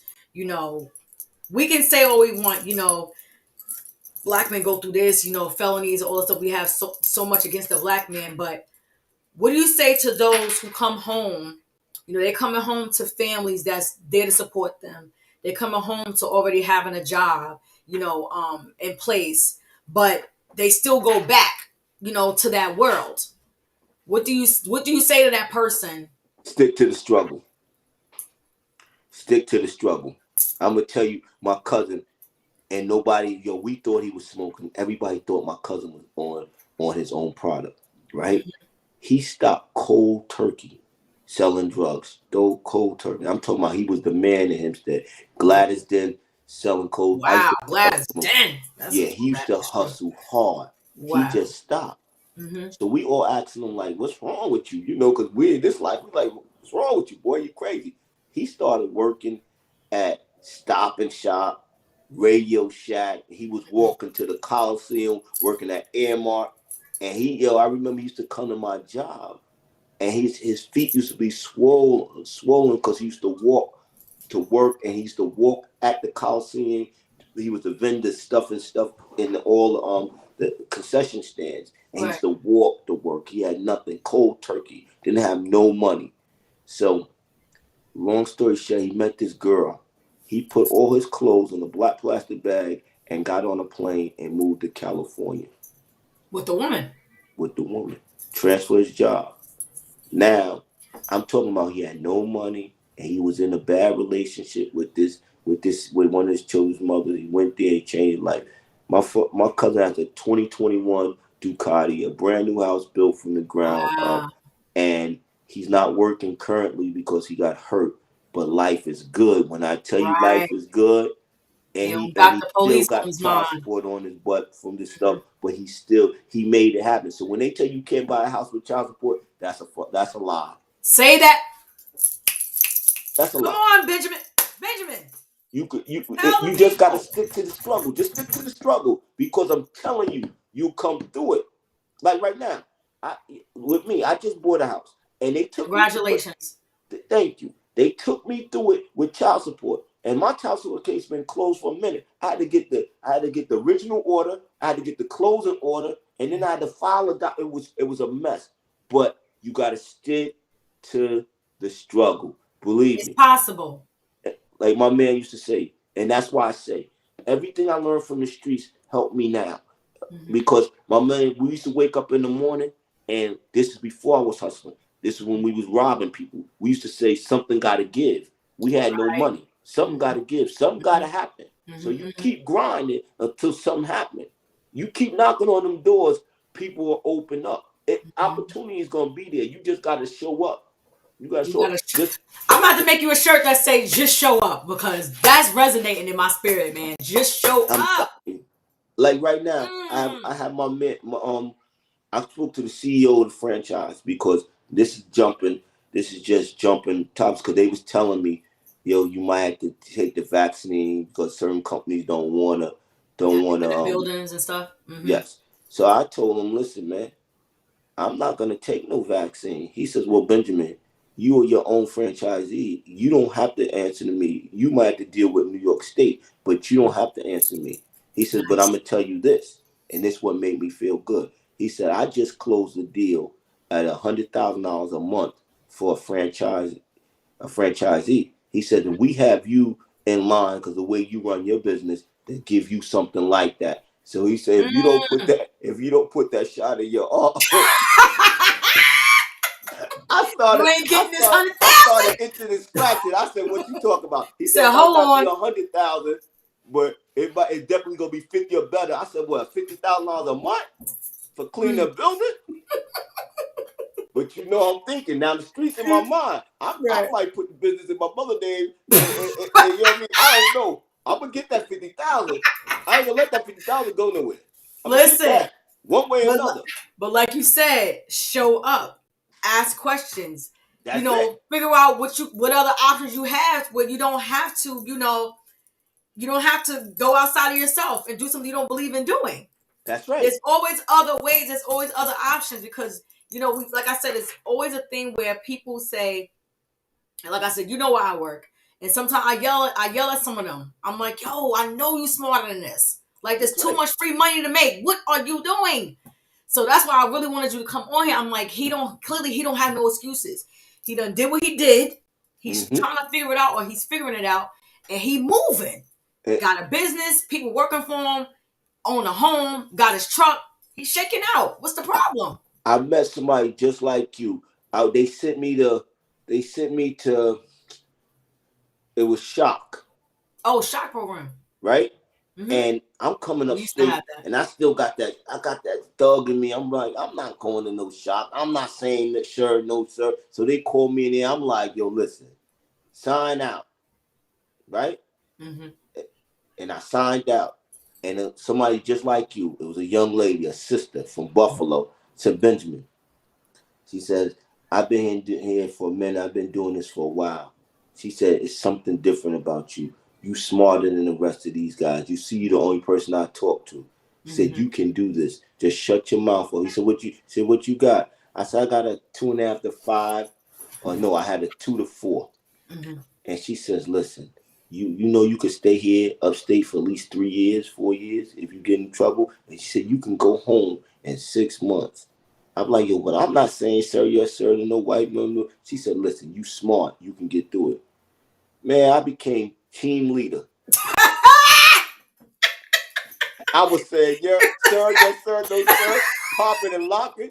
So when I'm locked up, one of them dudes saw Well, one of my homeboys, right? They was like, yo, your man over there is shot, said, sir, yes, sir. I said, yeah. And they were like, yo, be quiet. You really gonna say it? I said, yo, you fucking right. I said, your man that told you he got kicked out of the shop, he ended up doing 2-3 years. yep. I'm home with my He family mad. 6 months. Yep, he I mad. did the whole ordeal. Something that might have took me 4 years to get home. I got home in like 9 months. See that? You know what I See mean? that? So, I wish I could just keep talking. There's so much I want to ask, but the time is killing me, Smalls. I'm going to have you come back up here for another part, man, because this is crazy. So, what do you say to people that you really want them to win? You know they got potential, but you can't pull them along. Like, what's it feel like to own a business and still have to deal with people you're giving opportunities to, but they still got excuses? It's sad. It's depressing because what I'm realizing now, and I'm gonna say this: it seems like that pandemic messed a lot of people up. Meaning, a lot of people don't want to work. A lot Come of on, people got Benjamin. a lot of people got spoiled getting home, getting these checks, and they don't want to work. And then now you gave people that wasn't used to having real money, you gave them some real money. Now you don't turn some people into criminals because now you got to send Wow. people back. You got to send people back to you. Tell them like, listen, I tell somebody right now, I'll give you $20 an hour, and they like, wait a minute, I got $1,000 for doing nothing. Now you gonna give me six hundred Right? dollars a week for doing this? So a Like, lot of you people don't cool, want but to you ain't work that no more. cool. Hmm? Yeah. A lot of people don't want to work. Yeah. So and it's sad. And then you got people that come in, they do half-ass jobs. So that's why where I'm at now, it's like I speak to other business owners. I know this guy that the guy that do my eyes for me. He said, "Listen, Ben." He said, "I hired and fired for a whole year until I find two or three good workers." He Wow. said, he said every month I What was you gotta do? firing me somebody. I went through like 12, 13 people until I got to the people. And that's it. Because you find people, people don't want to work. People ain't dedicated. Mhm. Like right now, when I finish with you, I got to get off here. I'm Mhm. going to rest. And I'm going to get up at 4 o'clock because one of my guys, being the business owner, he's out with COVID for the second time. Oh, wow. So I got to pick up the slack over there.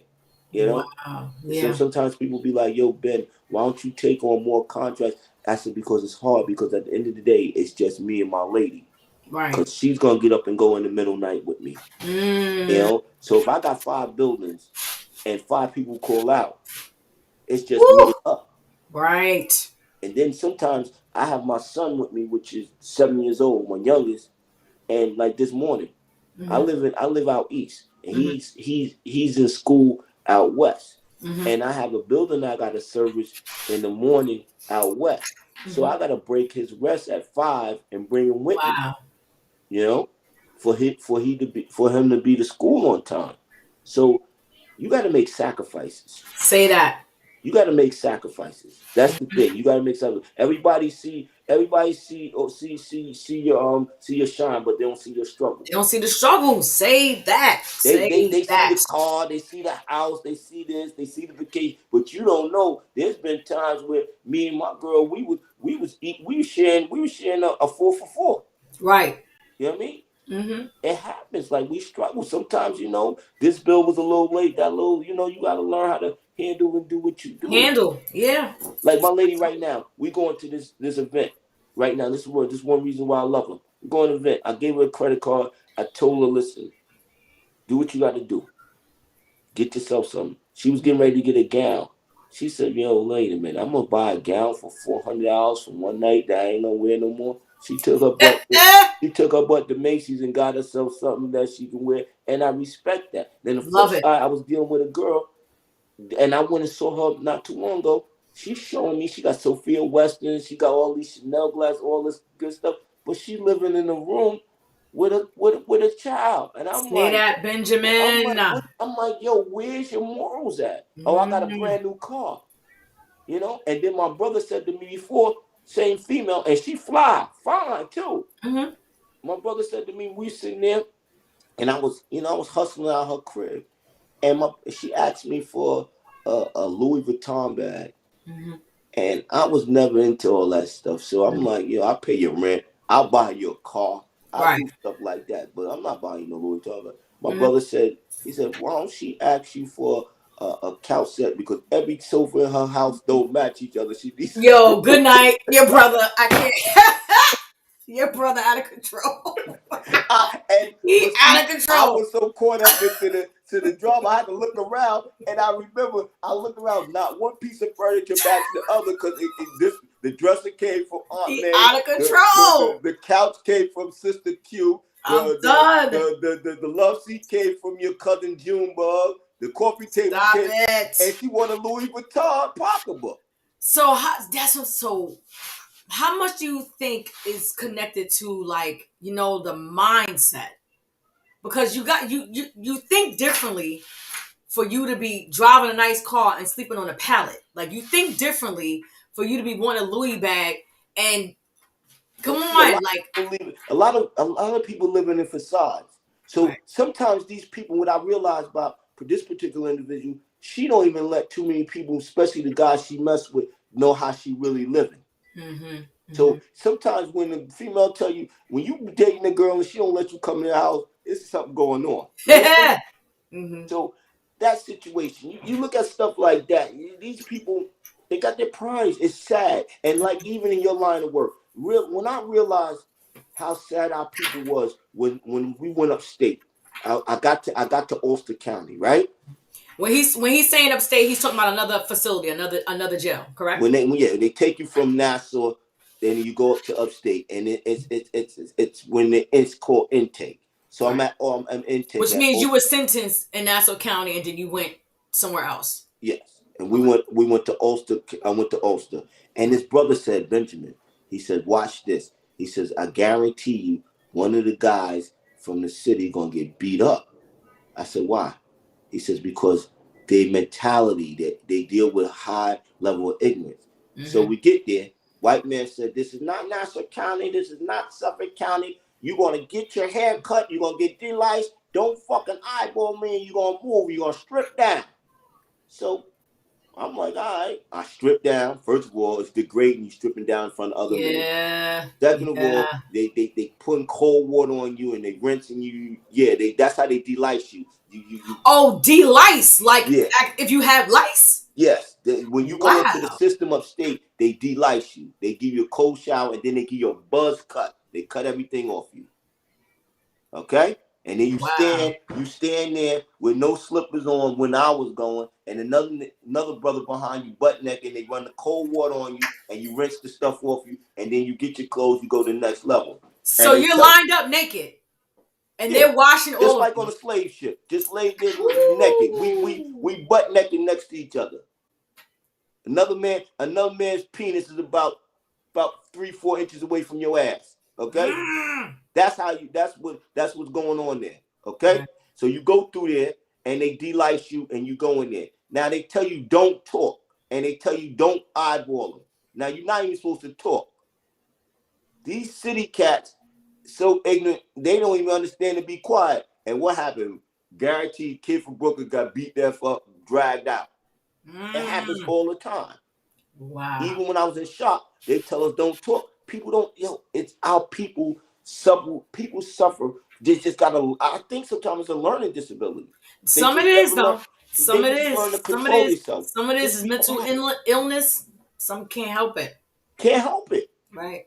Can't help it. And you see it. So that goes back to what I'm saying. Our people are really suffering mentally. They see what I learned too, because I was blessed to work for Mercy Hospital and I worked for Mercy Rehab, a drug and counseling center. I was actually selling drugs all day, working for a drug rehab at night.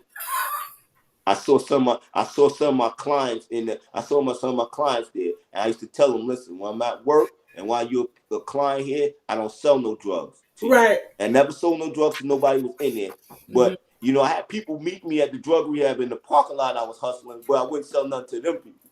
Right. All Right. right. Right. But I met this lady named Elaine, long story short. And when I was working there, I realized we had to deal with what was called MICA, mentally ill, chemically addictive, right? Yeah. A lot of people of color don't realize you need to sit down on somebody's couch. Say that. You need to really, you need to, just like you go to the doctor, you need to go get your mental health check. Hmm. And that's another big part of it. Our people don't believe that. They're so busy worried about keeping it secret and taking care of things. So you need to sit on somebody's couch and get some of this shit that we go through out of Hmm. us. Absolutely. I agree. I agree. Wow. I absolutely agree with you on that for sure. When it comes to, I know you said I've had to speak to my children. It's a thing of do as I do as I say. Did you ever have to involve yourself with stuff with like your siblings? Like what kind of person is your brother like now? Like, did you have to deal with things? I remember growing up because I was the only girl, so my Mm-hmm. older brother used to sometimes have to be looking up to see like who this, like what's going on here. Did you ever have to deal with looking at kind of having a heartbreak because of the decision that your siblings made? That if you were more around, they may not have made those decisions. All the time. Like All the what? time. I've dealt with that all the time. I done witnessed my sister in abusive relationships, and I got into situations where You mean I got, emotional, physical, both? oh yes, I got into financial. I got into situations with their boyfriends, bad situations, and then I had to learn what I learned. I had to let her live her life What because does that mean? to see what happens. She changed dudes, but then she still, and sometimes that's also a generational curse. That's She's insane. dealing with it. The person changed, but the guy changed, but different guys come to life. She dealt with the same Oh, nonsense. you mean different names? Yeah. Different people, different names. They Same different person, different names. Right. different names. That's why I used to tell my son, I said, listen, let me tell you something. You grew up in one hood, you grew up on Terrace, he grew up out east, I grew up in Rockland Center. There's a B Quan in every hood. There's a Right. Shaquan in every hood. It's just the faces are different, names are different, but it's the same person there. Right. So yeah, I seen it and it hurt. It was hard. It's heartbreaking. Sometimes you see that if I was there, this wouldn't happen. Even like I lost a nephew of mine, Right. right? I Mm-hmm. didn't show my nephew the drug game because my nephew was real close with my mother.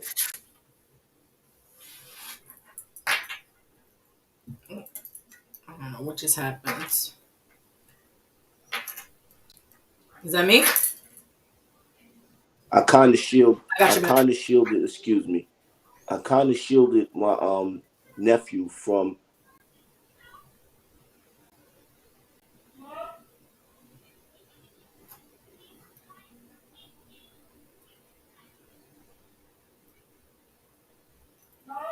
Yes. No, but I'll take your charger, please. You good?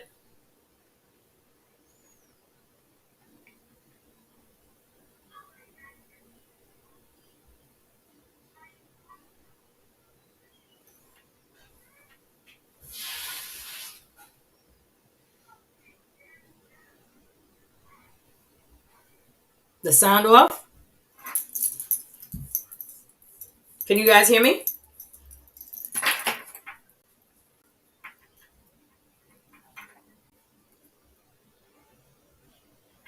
All right, we're just gonna wait for Benjamin to come back in. Wow, what a story! What a story! We will be having a episode on mental illness very, very soon. I wish I had more time with him. We may have to have him come back on because I would really love for him to tap into the actual subject that we're in right now about not just generational curses, but the mental state of our communities and how we don't always seek help and how I need your charger and how it is like it's a thing where what goes on in my house stays in my house. It's a thing where I'm fine or I've been like this all my life. All these things that we I need the charger. Please, can you bring it to me, please? Sure. It's always a thing where people find themselves convincing themselves that they're okay or that they do not have to heal or that someone else can help them with whatever issue that they have. And if we really tapped into these things, the root of these things, I think, things would be so much better. I feel like things would be so much better. People would be better at communicating. Um, when it comes to situations like what Benjamin was in, being a felon, he continued to work, but there's so many who, I know people who have committed suicide because they could not deal with not being able to work, not being able to provide, for their families because they had this felony over their head. They felt like everywhere they turned, they couldn't work. People were disrespecting them. And, life can be very hard when you don't have the support system, when you don't have, people around you remind you that if you push through and push hard and you work hard, that you will reap what you sown. Thank you for coming back. Benjamin, I was just sharing with the people that, I wish you could come on again to tap into this subject. I know you have to go, you have to be up very early. But, I really appreciate you being transparent with your story. I would love for you to come back on and just tap into this exact subject that we're talking about with the mental state of our people in our communities, because it's a big deal. I do have counselors coming on the podcast soon. I'm trying to have a actual panel with not just women, not just men, professionals that have dealt with us per se, that have dealt with, seeing people try to take their lives, and they've had to save them because they're like, I can't do it anymore. I got a felony. Nobody respects me. My kids hate me. I'm trying, but I don't really know. I have comprehension issues, but I don't know how to fill the application. I'm going through all these things, but nobody hears me. Nobody sees me. Nobody gets me. And And now all I know is what I know. So I'm going to do something that send me back to jail. and I can relate to that. I've been there before. Mm-hmm. I've been there where I've been questioned before, and I've been under pressure. And as my lawyer, if I had my lawyer on the phone, he'll tell you. They questioned me one day, and I told the DA, I said, listen, man, before I came here this morning, I sat in my car with my 45, and I wanted to blow my brains out because I don't talk to the police, I don't talk to the DA, and the questions you ask me, I don't know nothing about. Mm-hmm. So I understand sometimes where it can get that rough for you. Mm-hmm. It can get that rough sometimes. And something my mother always told me, and that kept me from not doing it. And I didn't want to leave my children. But I could imagine sometimes it's really rough, and you think, you want to, take the way out. Yeah. Sometimes you need a way out. It's pressure on you. You need somebody to talk to you. Everybody needs an outlet. I don't care how strong you try to say you are. Even with me listening to what you were saying about with your mom, as a mother, I'm just, shout out to your mother. You know what I'm Hmm. saying? Because as parents, it's our jobs to mentally, or we feel, let me say that, we feel, it's our jobs to protect our children and their mental. When we know, even when we're doing like you said, your mom knew that you had siblings over here in Hempstead and all the stuff, but her job was to protect you because she's mom. But Hmm. imagine all that she went through in her mind, where she's now stuck with two sons that she got to raise, and dad's left. He's shaking out. He's in the streets. So in her mind, she's like, me nor my kids are important to him. So now she got to deal with trying to figure out how to raise you. So now she goes into another relationship where she's like, okay, well, this is going to make it better. Now my sons have a man to look up to, but then realize he don't like my sons. But now I have these daughters, Yeah. and I still have to be mom to everybody. I'm watching my son go into the street. I don't want him to go into the street because I'm a praying mom, but he's out there, and I don't really know what to do. But I still got to be home with my daughters, and I still got to be sane because I got to show up to work. Like, imagine all that she had to carry. And still to this day, like my mom's, I had to talk to my mother because what her husband did, she has resentment towards him to this day. Just today, I brought a couch into my mother's house for him, because my mother doesn't sit in the living room, and he hates me to this day. He say this morning, I'm fixing the couch for him. He moved his leg. He was filled so much anger, and my mother sitting there was like, you know what? She feels so much. I told her, I said, Mom, you don't have to feel that way towards him. You gotta let that go. That's him. That's not us. She Mm-hmm. said, but did you see all the hate he had? I said, Ma, he been having that hate for years. I Mm-hmm. said, it's eating them up. And people, this goes with anybody. You can't hate, because that hate will tear you up, It and it'll will. kill you, and it'll rot you to the core. If you see somebody's hating, they look different. You It'll better say kill you. that. It'll That's the kill you. truth. My Mm-hmm. stepfather could barely walk. He's bent over, and that hate that dwells in him is sad. It's Mm-hmm. sad. I'm not even angry for him. I'm sad for him. Yeah, yeah, yeah, yeah. But I'm telling you, I'm just thank you so much for being transparent and sharing. I know there's so much more to your story. I wish I could Yeah, have we could got talk, to but thank for you. real. Like, it's so much to your story. I really wanted you to tap into some of the mental stuff that goes on. That alone, just what you shared just now, just a mental picture of, all these men, some of them who probably didn't even do what they did, what they're saying they did. They're actually innocent, but they're being Hmm. treated the same way as a person who did whatever crime they did. And now they're being humiliated, in front of other men that can't wait to remind them that I own you, or I'm gonna always make you feel smaller than what you are. And Exactly. not everyone has an outlet. Not everyone comes home to a woman that's supporting them. Not everyone comes home to a mom. Some people, they lose their parents in jail. I had to. How many people, inmates, I had to come over, and I'm like, just give them a look, because you can't say anything when they had Yeah. to get the phone call that their parent or their child's no longer here because of COVID. So Right. much had to go on, and what's the outlet? You know what I'm saying? Hmm. You go crazy. Yeah, I You got locked in cousins. 23 hours a day. You're not there And the anymore. sad thing is that story is far too familiar. Yeah. So, and we all could name about 4 or 5 people, if not more, that been through that. Been to I know people that been to their sisters and their mothers' funerals from locked up. My nephew, his father was in the feds. He couldn't even go to his son's funeral. He had to send a letter. Seen that? Seen You know what that? I mean? Yeah. And it's sad. It's It's a sad. lot. It's a And it's a lot. lot. It is a lot. And like I said, I would love for you to come on, another time, or maybe even come in on this panel. But it's gonna be very soon. I'm getting everything together. I really want people to understand this is what this platform is for. I really want to encourage, empower, and educate. Y'all are looking at somebody who was counted out by not just, the system, but relatives and people around him in his community.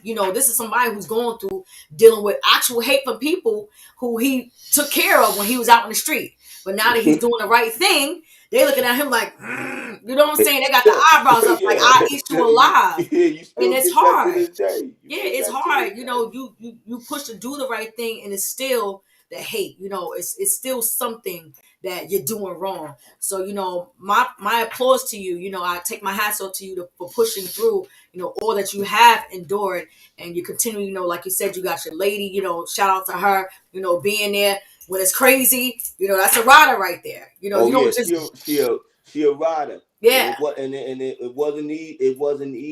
It wasn't easy, and I think I put a post before. A lot of these women out here have wife written all over them. We just don't know how to read. Say that. That Because was good. I've been with a couple of women that could have easily been my wife, but I wasn't ready. I wasn't reading. I wasn't reading it right. I'm just blessed to happen to have one now, and Right. I'm at a level where I can recognize I had a good one, and I slowed down. You Right. know, because a lot of times, we get caught up in the big booties, the face, the materialistic stuff, and Mhm. then sister be rotten to the core. She Yeah. got a lot Yeah. of she got a lot of baggage, and you know what? It doesn't mean that she's bad. It's just you just can't carry her bags. Right. Right. It might Yeah. be another dude out there that can carry them bags. Right. You know what I mean? Them Right. bags might be too heavy for me. Or Right. too Right. little No, bag. and that's no. Listen, that's real, because you have to. You have to. We could be on this forever, Benjamin. I'm so mad. The Right. time is crazy. I got to get off myself. I have to go into prayer, but it's so much. It's so much. I'm probably gonna have to see when you can come on. But We'll talk. once again, thank you so much for coming on.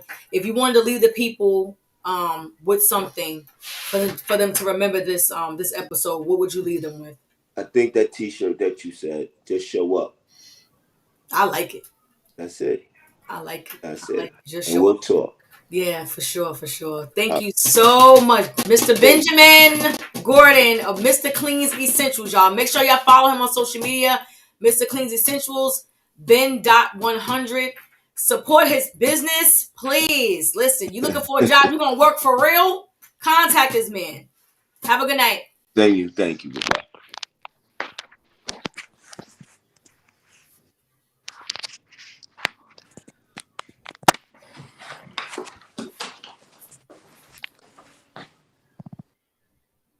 Mr. Benjamin Gordon, everybody.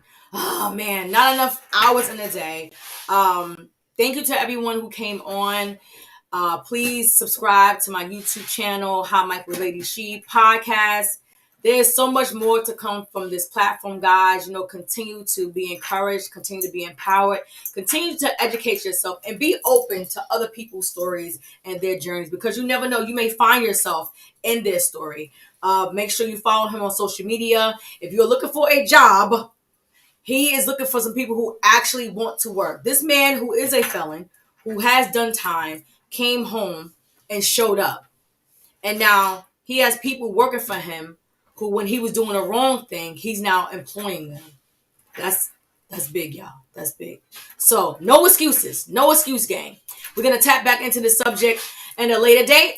But stay tuned for next week. I believe next week I will have Mr. Devon Livingston, coach, trainer, author, nutritionist. Like, he is doing it all. He's going to help us stay healthy.